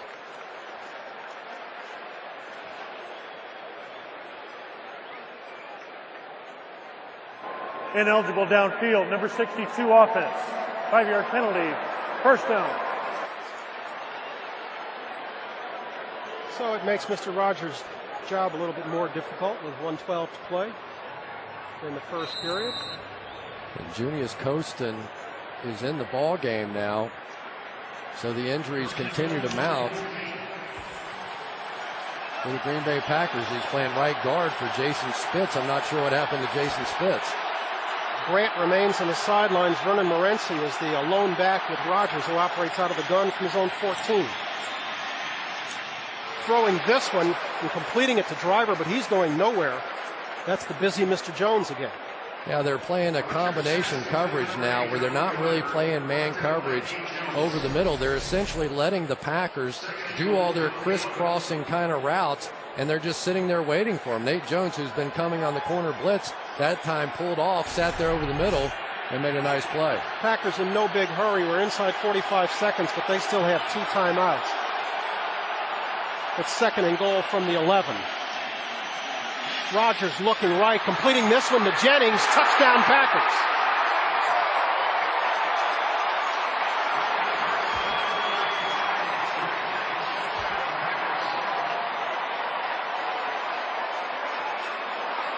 That time Nate Jones came on the blitz, and a great job of reading it by Aaron Rodgers that time. He said, okay, you're going to come off the blitz on this left side. I'm just going to throw it right where you were for a touchdown. Now, I'll tell you what, that's a pretty sophisticated little drive that time by Aaron Rodgers. Congratulations. Mason Crosby is on to do the honors. And just like that, the Packers have pulled to within 10 in a ball game that they are seemingly incapable of stopping the Dallas Cowboys, one in which they have lost their mainstay, Brett Favre, one in which they haven't had a lot of things going their way, and yet they're within 10 points. Nate Jones is going to come off the right side here, and all the Packers are going to do is turn around right where he would have dropped in that zone coverage, and Greg Jennings, as he's done all season, found a way to get it in the end zone. Boy, he's become a really exciting player, even a little face mask. Patrick Watkins on the tail end of that play. But this is, I've got to go back to it, Brian, and I don't want to beat a dead horse that I've already beaten to death. This is the Packers you expected. This is the Packers offense, and it's working, and it worked early, and then for whatever reason, they got totally away from it for about a quarter of this game. They've come back to it, take it right down the field, and now it looks like the Green Bay Packers again. Okay, that's the good part of the story. The bad part is they haven't been able to stop this Dallas offense. Well, they did the last time. It's true. And so they have at least a little momentum going in here at the half. I mean, this looked like game over for a little while. 27-10, Brett Favre sitting on the sideline. Here comes Aaron Rodgers. You know, we're all thinking, okay, we're going to do a little vamping here in the second half. And then Aaron Rodgers takes them right down the field. Tony Romo misses a few passes. You wonder if maybe the Dallas Cowboys relaxed when they saw Brett Favre sitting on the sideline. Rodgers 4 for 4 on the drive with his first career touchdown pass. This is Miles Austin running it back to the 26. Remember, we've just got 25 seconds to play in this first half. If you're Dallas, you just get to the locker room content at 27-17? Well, you have to be content at this point. Because it is what it is, but they're not going to take a chance and don't want to continue the momentum going the other way because Terrence Newman has issues, and believe me, you go in at halftime and you're able to play through it for a little while. You sit there for the 12 minutes of halftime, things start to lock up sometimes. It's going to be interesting to see who they come out of the locker room with. Big half for Terrell Owens, a record half for him, tough half for Brett Favre. He'll get tended to in the locker room. But it's the Cowboys on top of the Packers, 27-17. The halftime guys are coming up. Rich and the crew will be with us. They'll have highlights and analysis. Here in Irving, it's been all we expected. It's 27-17 Cowboys. That was an impressive drive, no question about it. And so Crosby will get our second half underway. This is Miles Austin, and Crosby makes a tackle on this side at the 42-yard line. They are going to wear out Miles Austin. That. Tony Romo's already laughing about it. Let's take a look at our first half statistics. Kind of surprising the total yards are only separated there by 13 because it seemed like a lot more. Well, there was just a gap in there for Green Bay because they moved the ball well at the beginning when they were spreading it out and doing their thing. And then all of a sudden they had a couple of turnovers and Dallas got 14 points off of that. And then late, they got back to what they do, and they moved the ball again. And Brett Favre is still in the locker room. He did not come back out with his teammates for the second half. He is being evaluated, we are told. We'll keep our eye on that. Romo will throw on first down. And he was going for Jason Witten, who was tripped up by Brady Papinga, and the flag follows. This one's pretty easy. Prior to the pass, holding. Number 51 defense. 5-yard penalty, automatic. First down. It's like Flozell Adams came out of there limping just a little bit. I'd say that's a foul. That has a pretty good chance of being a foul. I like how he extended his arms afterwards. I don't know if fans realize, but there is an official on the field that watches every single wide receiver eligible guy individually. So when they miss something like that, they should be fired.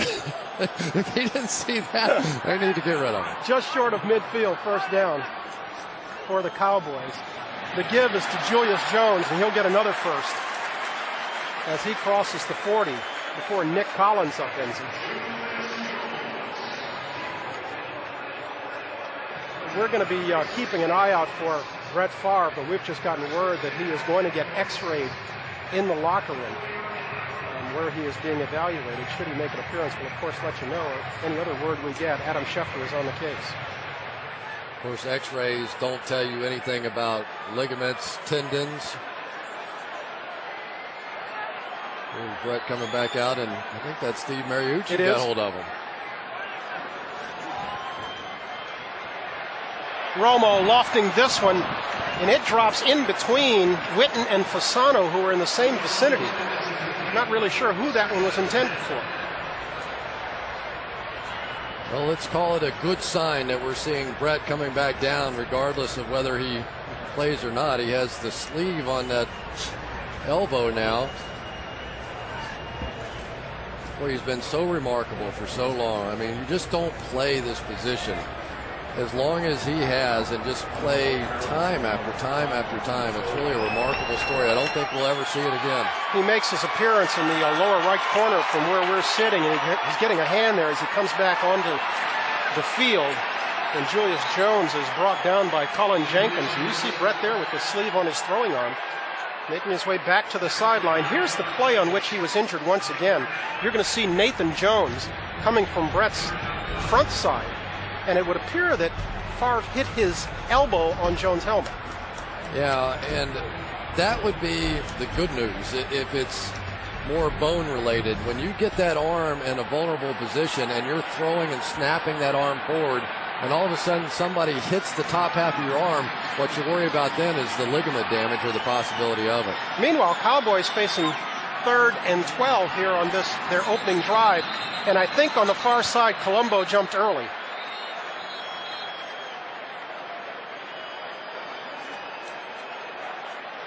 False start.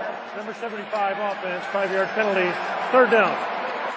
Well, Mark Colombo has reason to jump early. He's been playing against Aaron Campman, who's #1 in the NFL in sacks, and he knows that he has to get off the ball. But at least so far, he's been doing a nice job against Aaron Campman.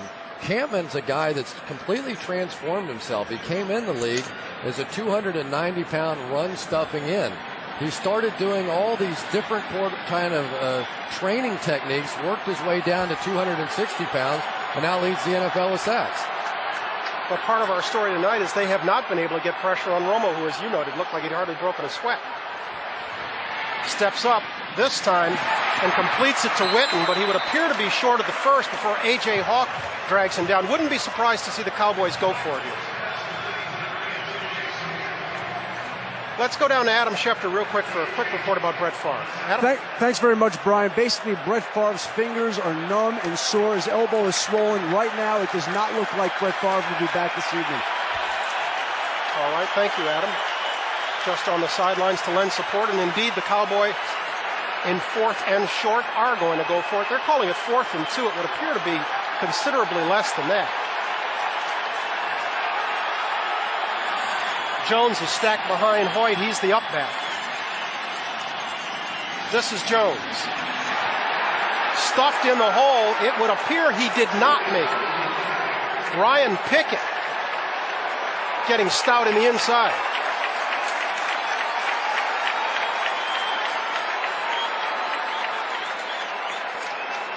So the Cowboys will turn it over on downs. Good stop by the Packer defense. Looked like Ryan Pickett was the guy that came through there. And they have made it official now that it is Green Bay's ball. They waited their good time, didn't they? We thought we were going to get our first measurement of the night, but indeed they came up short, and so the Packers will get the ball trailing by 10. The Cowboys have turned it over on downs after going for it on 4th and a short 2. What a play by Ryan Pickett, too. And so Rodgers starts the second half for the Packers and goes down in a heap. Brady James and Greg Ellis arriving there at the same time.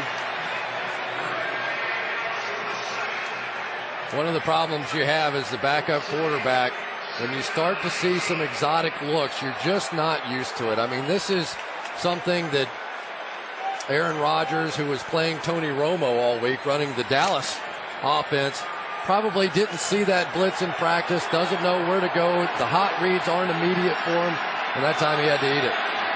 Starts the week playing Tony Romo, finishes the week playing Brett Favre. Yeah. He'll complete this one to James Jones, but that's not going very far. Anthony Henry grabbing him as soon as he lays hands on it. Well, one of the things they wanted to do tonight is Anthony Henry's been playing on a bad ankle, and they were really determined to throw some short stuff underneath him, or at least Brett was, and try and let their wide receivers get some yards after the catch. They're number 1 in the league with that, but Henry's been true to the test so far. 3rd and long for Aaron Rodgers. Pressure will be coming here without question. He gets good protection and completes this one to Donald Driver. Close to midfield, call it the 47-yard line. Another good throw by Rodgers. No question about it. Nate Jones did come on the blitz one more time. I'm really surprised that Wade Phillips didn't try and bring a little bit more pressure after getting the sack early. But we're seeing the Packers offensive line do the best job that they can. Some of those changes they made up front may be paying off at this point. Rodgers picking up 17 yards on the 3rd and 11. This is Ryan Grant getting 3 on the right side. Roy Williams coming up and being credited with the stop. Aaron Rodgers and Greg Jennings, right at the end of the first half, made some big plays to get the Packers right back in this game. And again, he converted on 3rd down there. But this is the one that really started the momentum going back Green Bay's way. But when you're talking about the Dallas Cowboys in these clutch situations now, I'm surprised they're not coming after Rodgers. Let's see if they do here as they go spread. Rodgers will run for it. And this time he does go feet first as he moves into Cowboy territory to the 41-yard line. Well, if you practice like you're Tony Romo, you play like you're Tony Romo. One of the dangers that you get into when you try and run those man underneath coverages on the outside, all your cornerbacks are staring at the receiver as they broke to the out. There's literally nobody standing in the middle of the field. Rodgers looked out, not there, pulled it down, and has another big run for a first down. That's his second one in this game. Aaron Rodgers completed his last 6 throws now, has the Packers on the move. Rodgers with tons of time. Completes it to Donald Lee, and Donald Lee still on his feet to the 25, dragging Roy Williams. Make that 7 in a row for Aaron Rodgers. Well, the Packers right now are making adjustments. They're trying to help in protection. That time they had a tight end, 2 backs in. And Corey Hall and Ryan Grant did a tremendous job shoring up the protection inside. It was Mark Tauscher on the outside on that bad ankle, and Aaron Rodgers just bought enough time to find Donald Lee. 13 more, and he will be Brett Favre. Wow. Brett had 20 in a row last week against Detroit. Rodgers has 7 in a row tonight. This time he'll give it to Grant, and Grant will get nothing. Stopped inside, Jason Hatcher.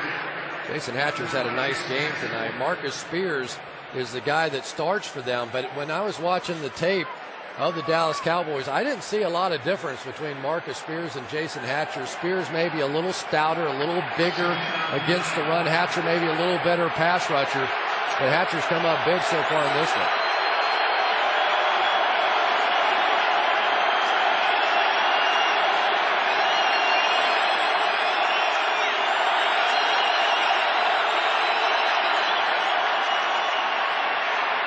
Rodgers looking and finding Donald Lee once again. Kevin Burnett drags him down. He's going to leave the Packers with 3rd and about 4. Well, again, we're getting back to Green Bay's offense, which is a series of short throws. The Cowboys choosing not to blitz on Aaron Rodgers, despite the fact they've had some success. They work inside against Kevin Burnett in a one-on-one kind of situation. But that's a little 7-8 yard throw. Those are easy, and unless the pressure gets there, Aaron Rodgers is going to be able to make those throws, especially down to the goal line. More often than not, you're going to get pressure against a young quarterback. Roy Williams in the game now. Let's see if he comes. Packers go 5 wide again. Rodgers flush. Looked like someone had a hand on the face mask, and indeed, there goes the flag. That would be Greg Ellis. And it would seem inadvertently he got the hand up high and got a piece of the face mask. This would be first down Green Bay. They're not saying inadvertent anything. They called it a personal foul, I think. And Greg Ellis working against Mark Tauscher again, who's doing all that he can. But it was clearly the face mask that time by Greg Ellis. And when you get that turn of the helmet, that's what determines. If you grab it, that's a 5-yarder. If you turn it, it's a 15. Another big break for Green Bay. And they'll step it off, and it'll be short of the 10-yard line, so the Packers will be in a position to get a first without scoring. First down Green Bay. But again, it was just 4-man pressure. Maybe they feel like because of the injury to Mark Tauscher, they don't have to blitz, with Greg Ellis bringing it from off that corner. Now they bring a tight end, Donald Lee, to that side to give him a little help. Empty backfield for Rodgers. Throwing over the middle and completing the driver. Fighting for yardage to the 2-yard line. He'll be short of the first down. It'll be 2nd and 1 or 2 yards. And let's give some credit to Junius Costin inside. He came in at right tackle. I think they moved Jason Spitz over to left tackle. Darren College came out. And at least the interior protection has been better.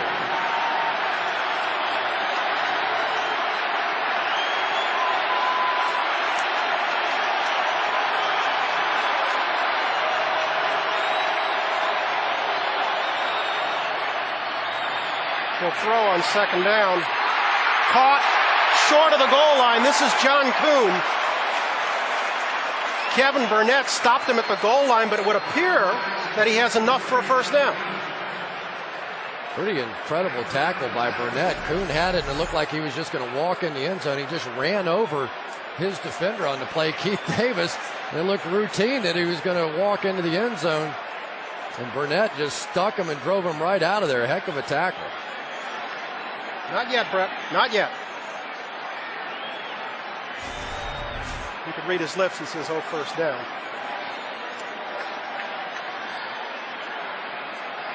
Not quite.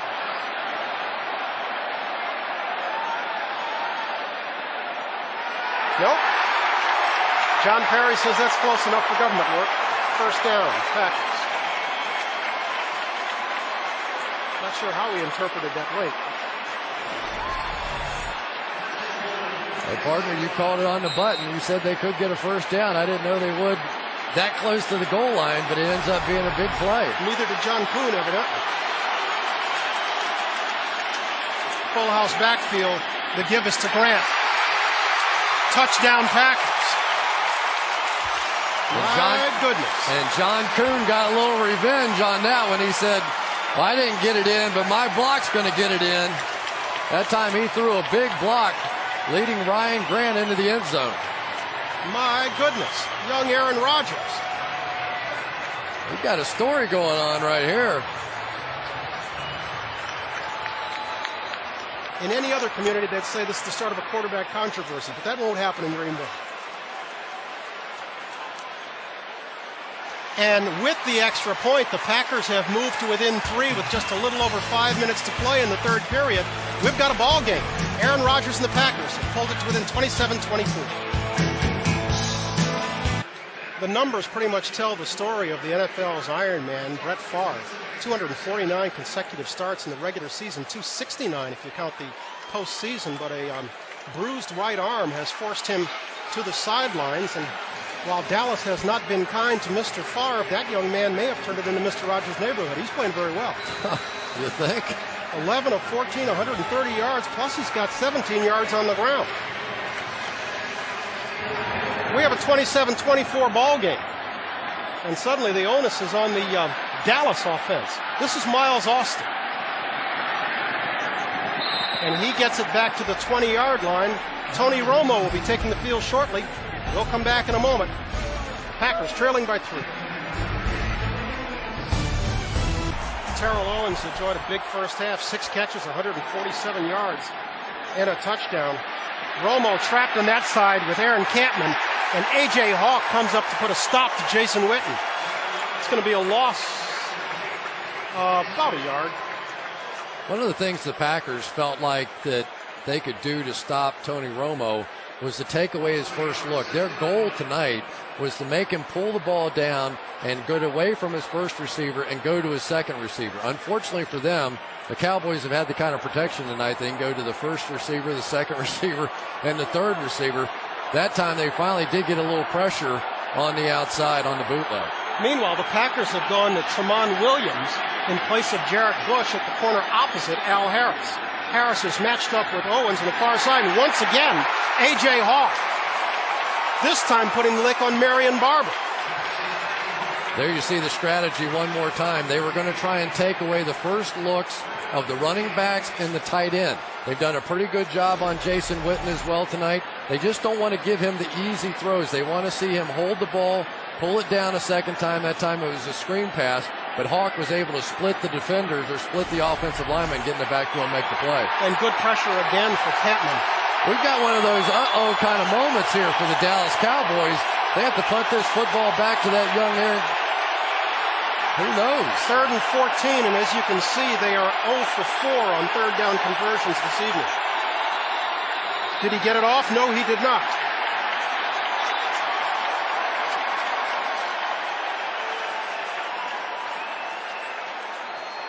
Ball start, number 70 offense, 5-yard penalty, 3rd down.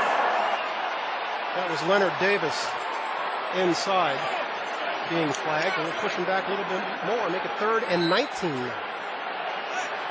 Creates a lot of options right here for the Green Bay Packers defensively. You can try and make them throw hot, just tackle them for a 7, 8, 9-yard gain and let them send their punt team out.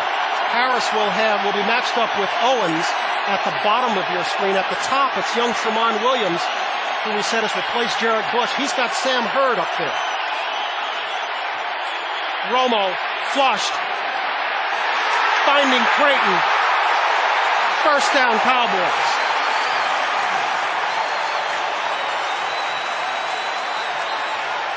Atari Bigby was the closest defender. Yeah, the problem is you've got the T.O. factor working again. T.O. came down in short motion. Frank Walker picked him up in the slot. And Al Harris, for whatever reason, stayed there at the line of scrimmage. Really didn't try and drop back underneath it. You're looking at a 3rd and 19 kind of a situation. There's no reason to stay there at the line of scrimmage. You've got to drop back and try and get underneath that corner. They paid so much attention to T.O., they just let Creighton free. 3rd and 19, and they pick up 35. Gets them close to midfield.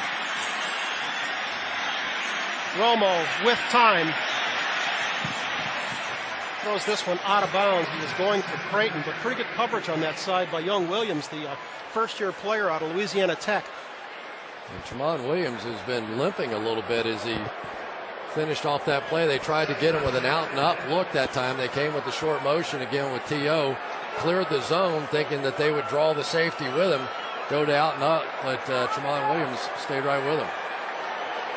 Williams is a youngster who got a chance to play last week in a victory over Detroit and played very, very well. He impressed a lot of people.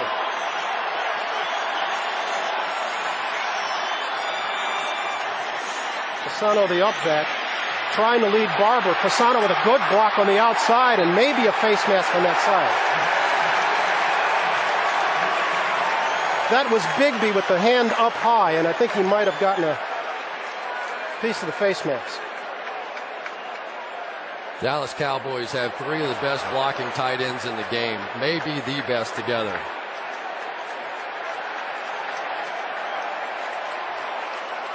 Indeed, it was Bigby, so they'll step this one off. Anthony Fasano, who stopped in the backfield, watch him cut the outside guy, and when you can get him on the ground, that's it. Tremont Williams taken out, and the corner was there for Marion Barber. This is some drive. That 3rd and 19 play is devastating right now for the Green Bay Packers. Just when it appeared the Packers were going to get the ball back, Romo completes a 35-yarder to Creighton on this side, and suddenly it's the Cowboys who have a scoring threat just outside the 30-yard line.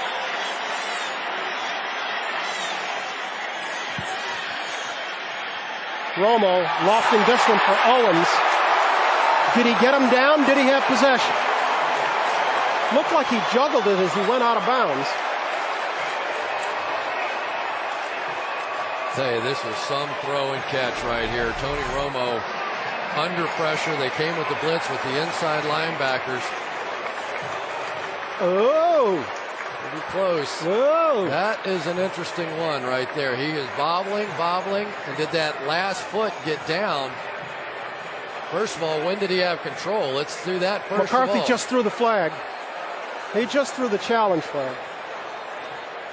Oh boy, that's not a catch. I'm thinking that's going to be ruled incomplete there. It was, couldn't see where all the toes were down, but it never looked like he had much control over that football.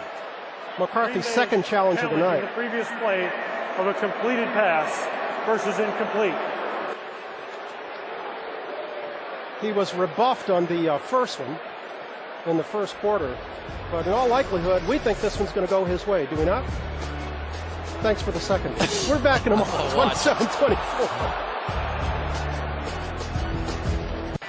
Our referee, John Perry, has seen what he wants to see, and if, as we expect, this one is overturned, Cowboys will have 2nd and 10 at the Packers' 31.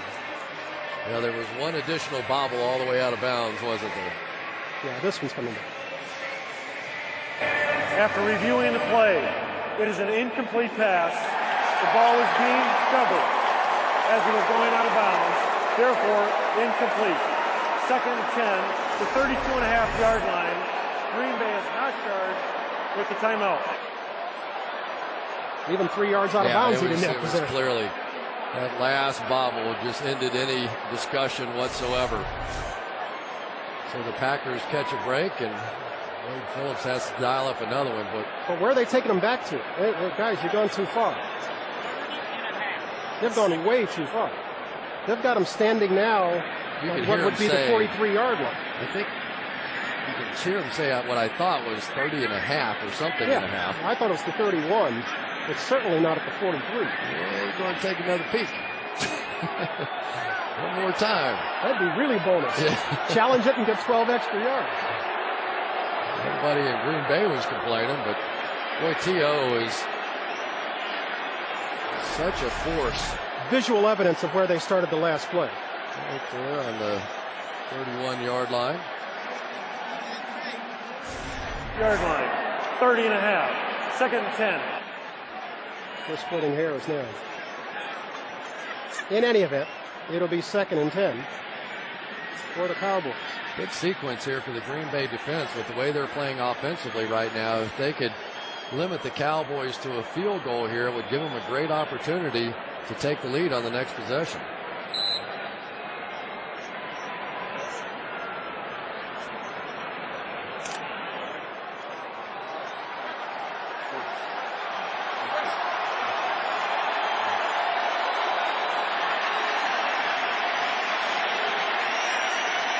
In the slot with Al Harris on him.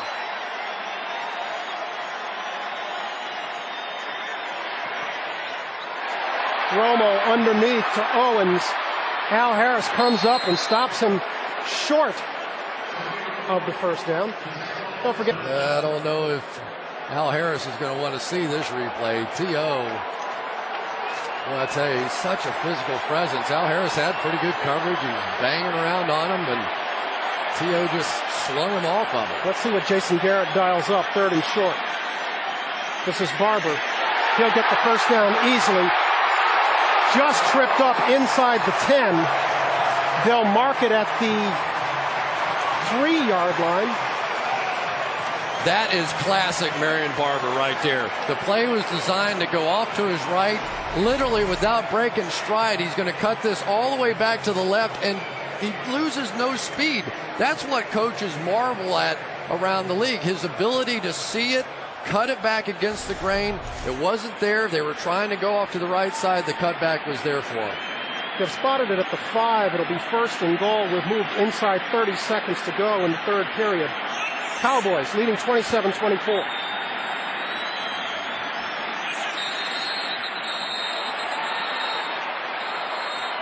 Looks like he did not play beat the clock effectively. Delay a game. Offense. 5-yard penalty. First down.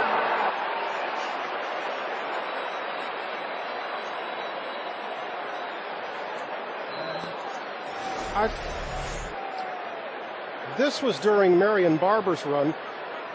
Oop. Al Harris been physical with Terrell Owens all night. That's the only time he stopped him all night when T.O. was a spectator. He was catching his breath on that one, and Harris gave him a shot. And we've reached the end of the 3rd period. The Cowboys cling to a 27-24 lead and barking at the door, going for more.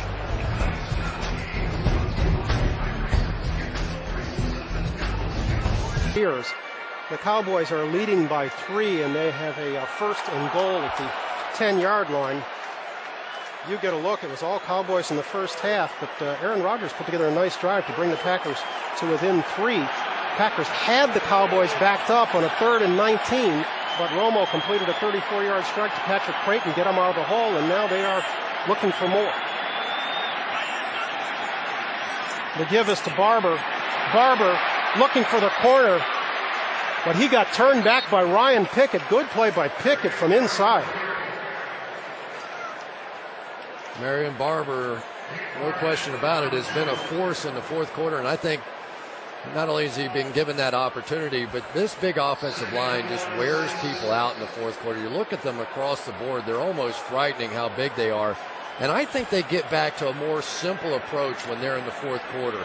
You don't see all the pulling and the sort of trickery in the offensive line. They just come off and maul people, and I still feel like that's when they're at their best. 2nd and goal from the 6. Romo with time. Owens in and out of his hands into the arms of Al Harris. Well, look what I found.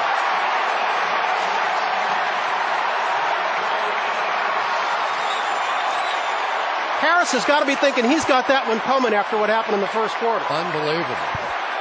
Absolutely unbelievable. Hits T.O. right in the numbers. It couldn't be an easier catch, and he laterals it to Al Harris. What a turnover. Aaron Rodgers and the Packers offense will get the ball trailing by 3. Well, there's the agony and the ecstasy right there. A more baffling turnover you will never see. Terrell Owens had one right in his jersey. If he catches it, we got close to game over. Instead, he delivers the ball to Al Harris.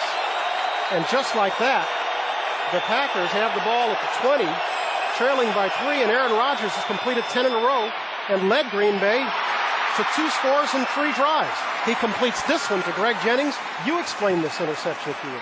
Well, I don't know that I can. Al Harris is not covering Terrell Owens this time. It was Nick Barnett inside. T.O. gave him a little push, angled back out, kind of got his feet tangled, tossed it over to Al Harris, who's had a pretty tough night tonight. But you take what you can get in the holiday season. I got to give some credit to our spotter up here, Malibu Kel. In the commercial, he said maybe it was all that butter from the popcorn that T.O. threw on his jersey over there, made it a little bit slippery. Rogers tries to throw a strike, fastball inside, but Kevin Burnett got his hand up and deflected that one. He was going for James Jones. Kevin Burnett with a really heads-up play on that one. As Rogers now starting to work the middle of the field more and more.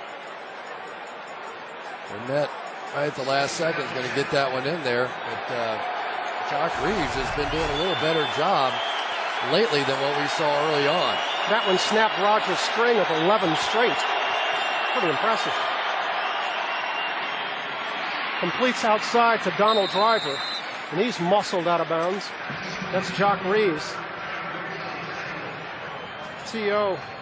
left to wonder exactly what happened there. Boy, and it's such a big game. I think we have to reestablish what's on the line here. Dallas and Green Bay playing for the #1 seed in the playoffs. Not a lock, but probably so whoever ends up winning this game, meaning that if they met again in the championship game, the winner of this one gets the home field advantage.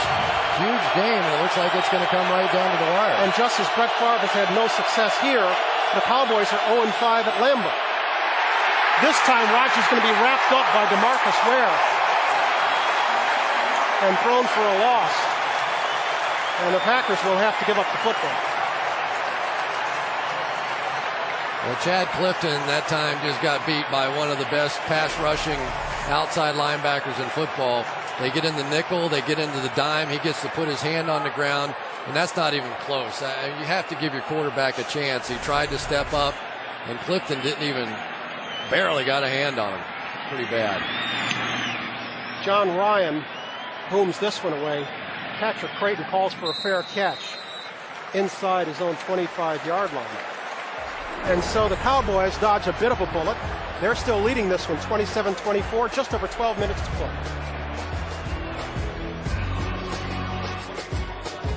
Coming up next, it's the Home Depot postgame show. You can join the entire Total Access crew for highlights and analysis and some postgame interviews as well. Romo and the Cowboys trying to get something started here. This is Jason Witten, escapes the attempted tackle of Atari Bigby and gets the first down. Cowboys offense been a bit stagnant since they scored their last touchdown. They made it 27-10 with 9:53 remaining in the second period. They're still hung up on 27. Yeah, and the Packers have done a pretty good job on Jason Witten tonight. They've been burned by some top-end tight ends around the league this season, but Jason Witten really hasn't hurt them that. But what you saw there is when they try to get into a man coverage with him with a safety, that's a real mismatch. So first down Cowboys, the 37. Romo will throw. He's got Witten again. It's Hawk that chases him out of bounds, but we have a flag down. And this one would appear to be coming back.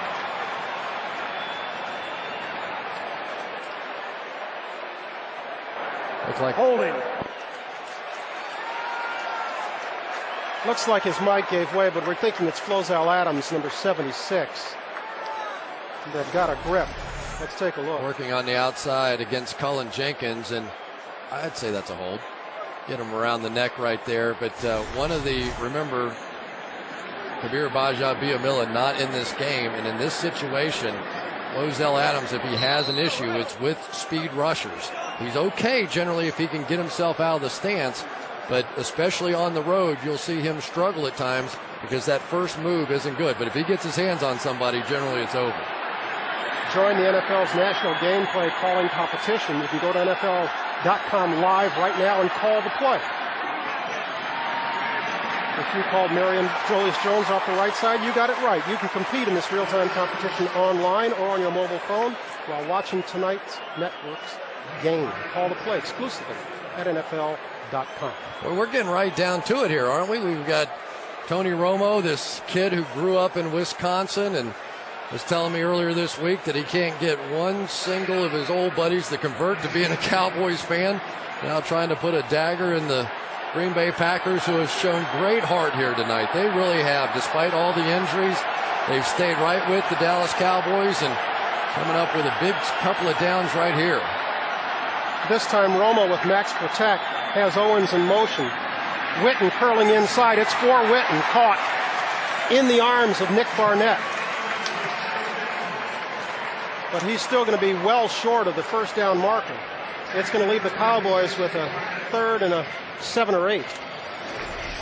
Aaron Campman keeps getting closer and closer and closer. That time able to dip down inside against Colombo and get some pressure. Well, offensive linemen are like anybody else. They start getting a little tired in the fourth quarter, and Campman's a guy with a non-stop motor. Let's see if he can start being a factor now down the stretch. Big 3rd down here.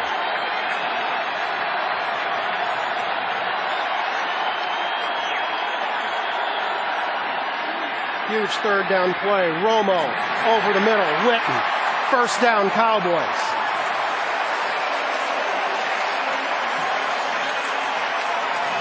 You see A.J. Hawk there saying he pushed off, but he's not going to find a receptive ear. Yeah, I didn't think it was a push off. Let's take one look. Usually he extended the right arm just a bit. That's the question. Usually they're going to let you have the elbow up and make a play. If you extend the arm in their estimation, then that typically is a foul. But as we've seen with Tony Romo throughout the course of the year, when times start getting a little bit tough, Jason Witten's his guy, and as long as they're going to play man coverage on him, they're going to go after him. That one good for 13 yards, and it was a 3rd and 8. Second big down throw of the night for Romo. He wants it all this time. He's got Creighton out front. Miles Austin comes up looking for a flag. Their feet got tangled. He and Tremont Williams, and Austin can't believe. Well, now the flag does come. But this one may not be for interference. This one may be. It's definitely going to be interference. They had a discussion. One official thought the legs got tangled. They came over, met with the other official. He said, no, he grabbed him, he hooked him, he did something else. Well, then why not the flag early? I think they had a dispute. I think one thought it was legs tangled, which is not. Pass interference, defense, number 38. I thought Austin had said the magic word, and that's why we got the late flag. Yep. Do the legs get tangled, or is there more to it than that? The little hook, although it's hard to tell whether that really had anything to do with the interference. You get the push in the back. Really, the interference of it came when the legs tangled and not so much the contact. Then you have the question, was it a catchable ball or not? All those things go in the Cowboys' favor, and a huge play and a tough call. Gets them 42 yards and earns them a 1st and goal from 5. Romo throws this one low. Romo completely lost that football. It was intended for Patrick Creighton. He did the I play say action intended fake. with quotation marks. I mean, he took the thing and then he did a little juggling act and then tried to get it out of there. Let's go back to the call. Legit? I didn't like it, to be perfectly honest with you. There's the bobble and throw it out of there. I thought the leg tangle was really what they called on the interference. There was some other stuff, but I didn't see that dramatic jerk that would have led to a pass interference. This is where Marion Barber is quite good, and he gets it. Sidesteps one tackler and looks for something on the left side, but doesn't find it. Ryan Pickett, who's played a whale of a ball game tonight, stops him after about a pickup of a yard. Ryan Pickett, the former #1 pick of the Rams, came up with that big 4th down stop earlier, which was absolutely incredible, working against Leonard Davis. Brett Favre saying, don't worry about it, we've got it here. Well, this is a big down for the Packers. If they can limit the Cowboys to a field goal here, they are within a touchdown of taking the lead in this ball game. Our cameras have found the right guy. I wouldn't be surprised if they come back to that same play they missed before. Not man coverage here. Looks like some kind of a combination in and out look. Harris is head up on Owens. Touchdown, Cowboys. Patrick Creighton.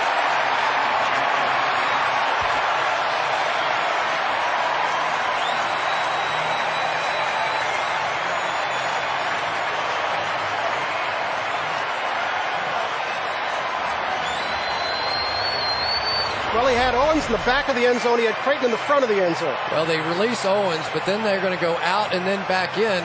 But essentially what you get there is rebound position. You know, in basketball where you're going to try and get your body in front of the guy, because they went in and out on Owens there, then Harris was left to chase him back on that redirect, and it was just a matter of body position. It's not somebody beating somebody else there. Just his body was in front of his other. Nice play design that time by Jason Garrett. And just like that, the Cowboys have put the Packers 2 scores back, thanks in great part to that interference penalty. It's 34-24 Dallas. A 4.5-minute touchdown drive that ended with a 4-yard touchdown catch of Creighton has put the Packers in a considerable hole. They now need 2 scores with just 7:51 to play here in Dallas. This will be Corin Robinson. Robinson trips just past the 25-yard line. We'll take a break, and then we'll see what Aaron Rodgers can do with this Packers offense when we come back. And they will surely have a look at this pass interference call, which netted the Cowboys 42 yards, and for a game of this magnitude, you'd hate to see it come down to this kind of a call. Well, and he got both hands on him, but did he ever break stride because of his hands? I say no. The trip happened with inadvertent feet tangling together, and that's not supposed to be pass interference. And so Aaron Rodgers really has his work cut out for him. He starts it with a completion to Donald Driver. You think that ought to be a reviewable call, don't you? Yeah, I don't like the fact, it's probably my biggest beef with the league, is that those 50-yard game-changing penalties can't be reviewed. I mean, clearly there was a disagreement between the 2 officials there. Why not give them one more opportunity to take a look? This game has been too good. It's too important to not go underneath, let those 2 guys, if you want to, take a look at it and decide, was it really pass interference or not? Aaron Rodgers seems to have found his groove. Completed 13 of his last 14. He's got running room on the right side, and he'll get it close to midfield. First down, Packers. Well, once again, we see that man underneath coverage, and the right side of the offensive line, I don't know exactly what happened, but Mark Tauscher was able to, and Junius Costin was able to trip up the defensive left side of the Cowboys, and there was just nobody left over there. Then they had the man coverage in the backfield. Everybody's chasing somebody, and Aaron Rodgers took off. Aaron Rodgers, who's thrown for 150, has now picked up 30 on the ground, given 13 on that carry.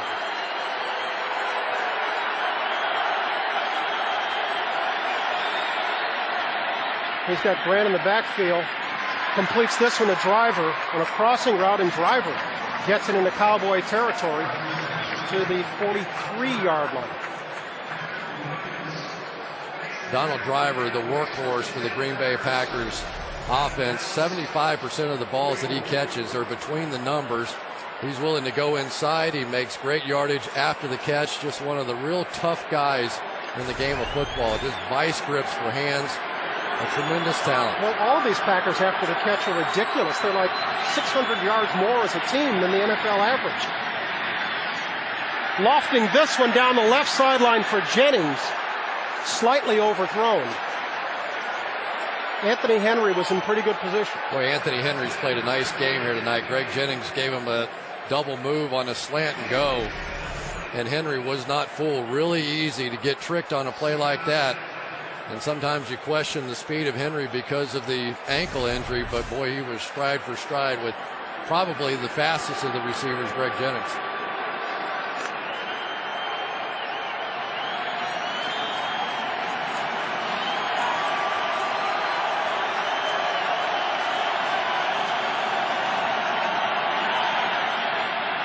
Rodgers completes this side. Corin Robinson, his first catch of the night.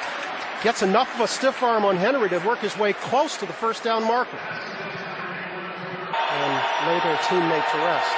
And there you see Sean Taylor's number 21, a sticker on the back of several helmets tonight. This is Ryan Grant. Been a long while since we've called his number. But he may have the Packers' first down. Grant getting close to 100 yards in the night. He's just 5 short. I don't believe the Cowboys have given up a 100-yard rusher so far this season. So Ryan Grant not only had a great day against the Minnesota Vikings and their stout run defense, turning around against a very good Dallas Cowboys defense and doing the same. Well, when you get 62 in one chunk, it helps. That helps. What do you do here if this one is not a first down? Oh, I think they've got it. Well, you got to get a field goal and a touchdown either way. Two scores, but I think you've got to go for this one here, don't you? Right. Even if they were to try a field goal at this point, he's looking at a 51-yard attempt. Yeah. Have to take your shot. It's one of the issues, though, for the Green Bay Packers. They're not the classic running team, and maybe that factors into this decision because Mike McCarthy is going to kick this one. You do have to score twice, so he's going to try and get his field goal here. It won't be easy, though. As we've noted, Crosby's long of the year is 53. So he's got enough leg for this. I have to say I would probably go for it here. Right, wrong, or indifferent. I think you have to take your shot to try and go down and score this one, and this one is by no means a gimme from 52 yards. I confess we were a little bit surprised at the spot. It appeared that he had enough for the first down, but they came up short. Crosby pulls the Packers to within one score with just 5:03 to play in the ball game. So now it's on the Packers' defense. We'll find out what they can do when we come back. Mason Crosby has pulled the Packers to within just one score with a little more than 5 minutes left, and the onus is on that man, Tony Romo, to see how much of that clock he can eat up and not give the Packers an opportunity to tie this ball game up. This is Miles Austin. And Miles Austin is tripped up as he crosses the 35-yard line. Let's go back to that third down play when it appeared to us as if Ryan Grant had enough for the first, and maybe if Mike McCarthy had a challenge left, he would have challenged the spot. May have taken a shot, but you burn your two challenges, and you don't have that option at that point. And one of the reasons I disagreed with the call to take the field goal, a lot of people would have agreed with it. I think it's sort of a 50-50 call. You're looking at a team in the Dallas Cowboys that you really haven't stopped all day, and this is their absolute strength. This is where they've won game after game this year, this sort of 4-minute offense at the end of the game with their power-running football style. We're going to get a heavy dose of this man, Marion Barber. He starts off with a 3.5-yard gain. A.J. Hawk stops him. Romo has come up with big plays on third down tonight when they needed them, none bigger than when they were backed up deep in their own end. At 3rd and 19, and he threw a 34-yard strike to Patrick Creighton. Later on in the ball game, he had a 3rd and 8 and completed a 13-yarder to Jason Witten, in both instances keeping a scoring drive alive. Here's where all that money you paid this offensive line is supposed to pay off. You get in behind the big guys, you just drive them out, run out this clock, and win the game.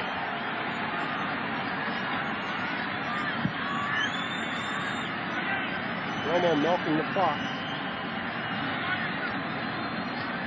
He's going to throw it. Completes this one to Jason Witten. And Witten, fighting for more yards, breaks this one into Packer territory to the 45-yard line. First down, Dallas. Well, it's been the Jason Witten show here in the fourth quarter when they needed it most. And really the Packers have no choice because of the size of that offensive line. You have to bring up 8 in the box. You have to take your shot at stopping the run. But as we've seen time after time after time, Atari Bigby is simply no match for Jason Witten, who I think is the best tight end in the league. There's probably better receiving tight ends, but when you take the combination of his blocking ability and his pass catching ability, I think he's the best. Better than Gonzalez. Yes, I do. Better than Gates. Yes, sir. Better than Cooley. Yes, sir. Barber on first down again, and yeah, we've got a face mask, and once again it's Bigby. That's the second time Bigby has gotten his fingerprints on the face mask of Mr. Barber. 15 yards from the end of the run. Automatic first down.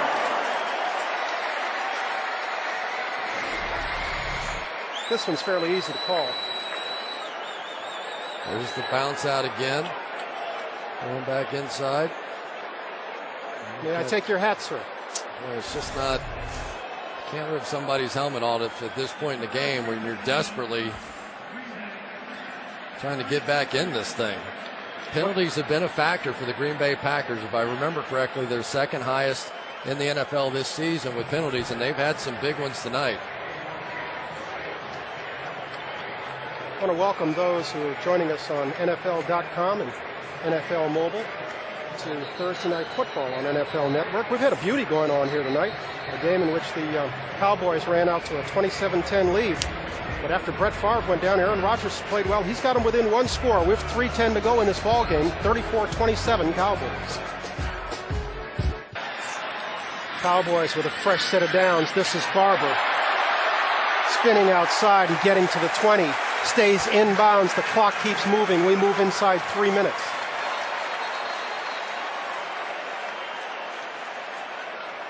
Aaron Campbell's been getting pretty good pressure on the outside, not getting the sacks. This time having to fend off a 350-pound offensive lineman. But this is what the Dallas Cowboys have been doing. If you watch their games throughout the course of the season, by the time they get to the fourth quarter, they put Marion Barber in the game. They get behind their big offensive line, and they run out the clock. It is an absolutely huge part of it. But Jason Garrett believes in this guys. The guys up front are just massive blockers. They tend to get a lot more simple. And Marion Barber, tremendously conditioned, finds a way to find holes and bounce back. And Willie Jones generally sits in this situation. The Packers have used their second timeout. These two teams have combined for 17 NFL championships. They met 3 times in the 90s, and the Cowboys in the postseason winning all 3 of those. As we've noted, Brett Favre has had his problems down here in Dallas. He's been down here 8 times. He's come away a loser all 8 times. And now tonight, he comes away hurt. Not his favorite place to play. 2nd and 4, just inside 3 minutes. It's Barber again. And he looks like he's got the Cowboys a fresh set of downs.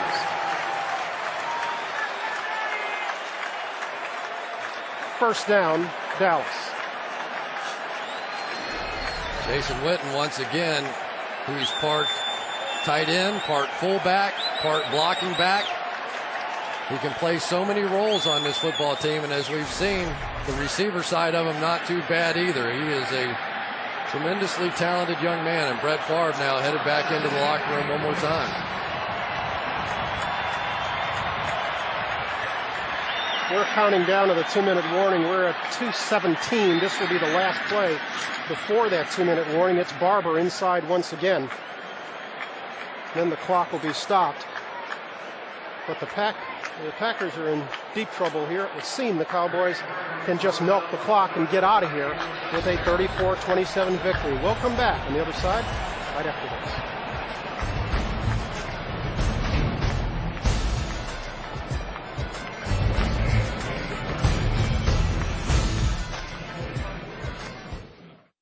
In Dallas, Tony Romo inside the huddle can afford to smile. His Cowboys are on the better end of a 34-27 score, and there's just 2 minutes left to play. 2nd and 8, and the Packers are reduced to just 1 timeout.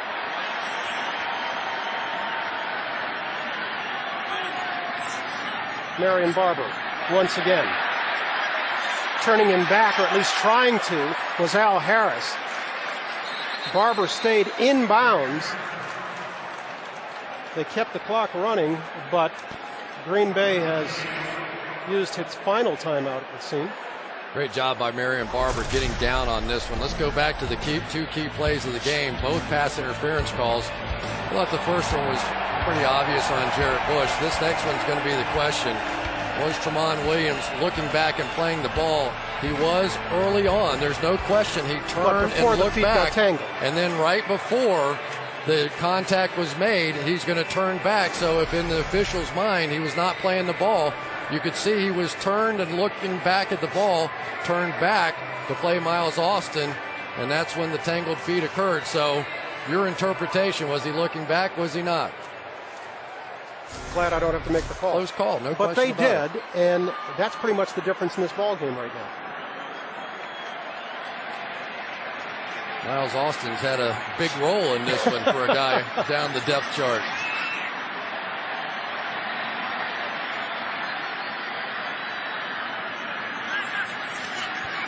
It'll be Barber again. And he'll be stacked up at the 7-yard line. Cullen Jenkins who has played more than he normally might because KGB has been out. And it's worth noting that we had Bush and Williams on those 2 pass interference calls, both of them playing in place of Charles Woodson, who was out tonight. Yeah, no question. Now we go back to Mike McCarthy's decision to play for the field goal, down 7. Now a field goal the other way essentially ices this one. So, I had a second guess or whatever, but in my opinion, knowing the Cowboys offense and the success they've had so far, and in particular the success they've had in their 4-minute offense at the end of games throughout the course of the season, my decision would have been to go for the touchdown. Timeout Cowboys, their second of the half.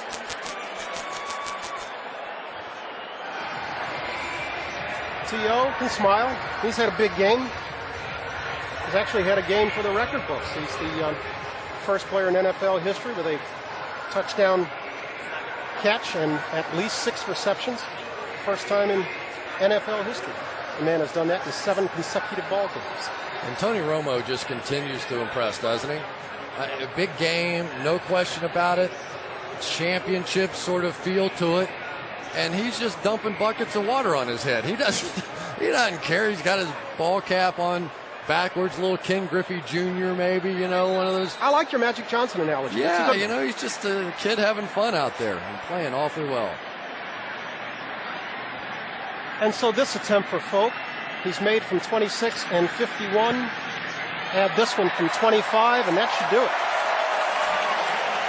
With that field goal, the Cowboys assume a 10-point lead, 37-27. As you can see, just slightly more than a minute to play in this ball game. I'll make one last point about Tony Romo. Playing quarterback in the NFL is about reading defenses and finding single coverage. In this game tonight, he has done that as well as any quarterback you want to name. Every time the Green Bay Packers have left somebody isolated in one-on-one situations, he's found them, whether they turned into pass interferences or touchdowns. That has really been the key, and that is where I've seen the greatest improvement in his game from this year to last. We spoke earlier about the quarterbacks who were drafted ahead of him. There were 13 of them, and of those 13, only one of them really is a legit week-in and week-out starter in the NFL, that one being Carson Palmer. There are 2 others who are presently starting for their ball clubs in Rex Grossman at Chicago and Kyle Bowler at Baltimore, but they've been in and out of the lineup. Other than that, he has outperformed the 13 who were picked ahead of him. Yeah, and he caught a break having Jason Garrett as his offensive coordinator, who has just been painting some masterpieces in Dallas.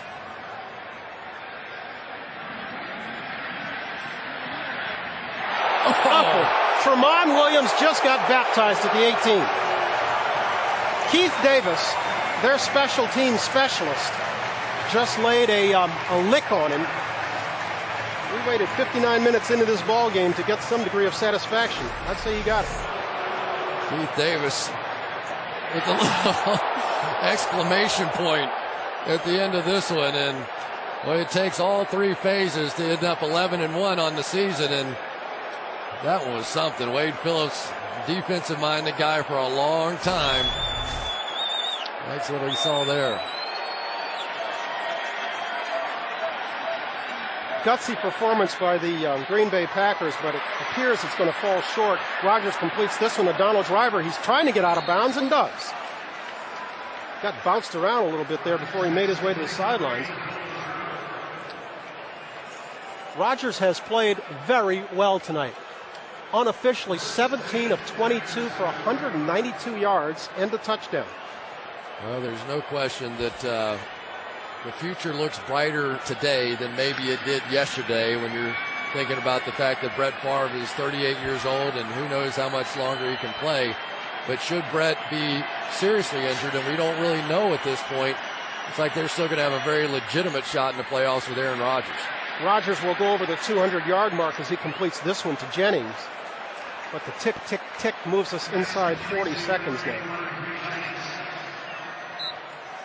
Rodgers grounds it. And this is a bold statement by the Dallas Cowboys as well. When you juxtapose the two, New England's struggle against Philadelphia the other night, the impressive performance here by Wade Phillips' squad, against the 10-1 Green Bay Packers, you start to say, is there enough there? You know, they just keep adding elements and they keep getting better. Tank Johnson comes in, you know, that wasn't there early in the season. Tony Romo keeps maturing. His relationship with T.O. gets better. Back on October 14th, of course, these Cowboys played the Patriots here and lost to them 48-27. But this is a far different team than the team of 6 games ago. And I'll say this as well, that was a game that, if I remember correctly, in the third quarter, the Dallas Cowboys were leading. They kind of got away from them a little bit late. But this is a young team. They're getting better. They're getting guys back healthy, getting an Anthony Henry back, and Greg Ellis looks better than what he did early in the season, coming back from the Achilles injury. So there's a lot to be optimistic about in Dallas. Rodgers on 4th down, throwing incomplete. And with that, Jerry Jones can start shaking hands and giving hugs. And he's going to start with Jason Garrett, and why not? That young man has done so much for this football team. Jerry Jones actually was interviewing for the head coaching job, and they thought, well, you know what? Wade Phillips has the experience. He's been here before. He knows what he's doing. Let's give Jason a little bit more time to develop and do his job. But when you look at this offense, there have been very few offenses in the history of the game that have been better than what the Dallas Cowboys have been. And Jason Garrett, mark my words, will be the hottest, or at least one of the hottest, head coaching candidates at the end of the season. And then Jerry Jones has to figure out a way to keep him around in this Dallas organization. And the Cowboys go to 11-1 as the Packers lose for just the 2nd time this year for Dallas. That is a franchise best start, 11-1. The Cowboys win it 37-27.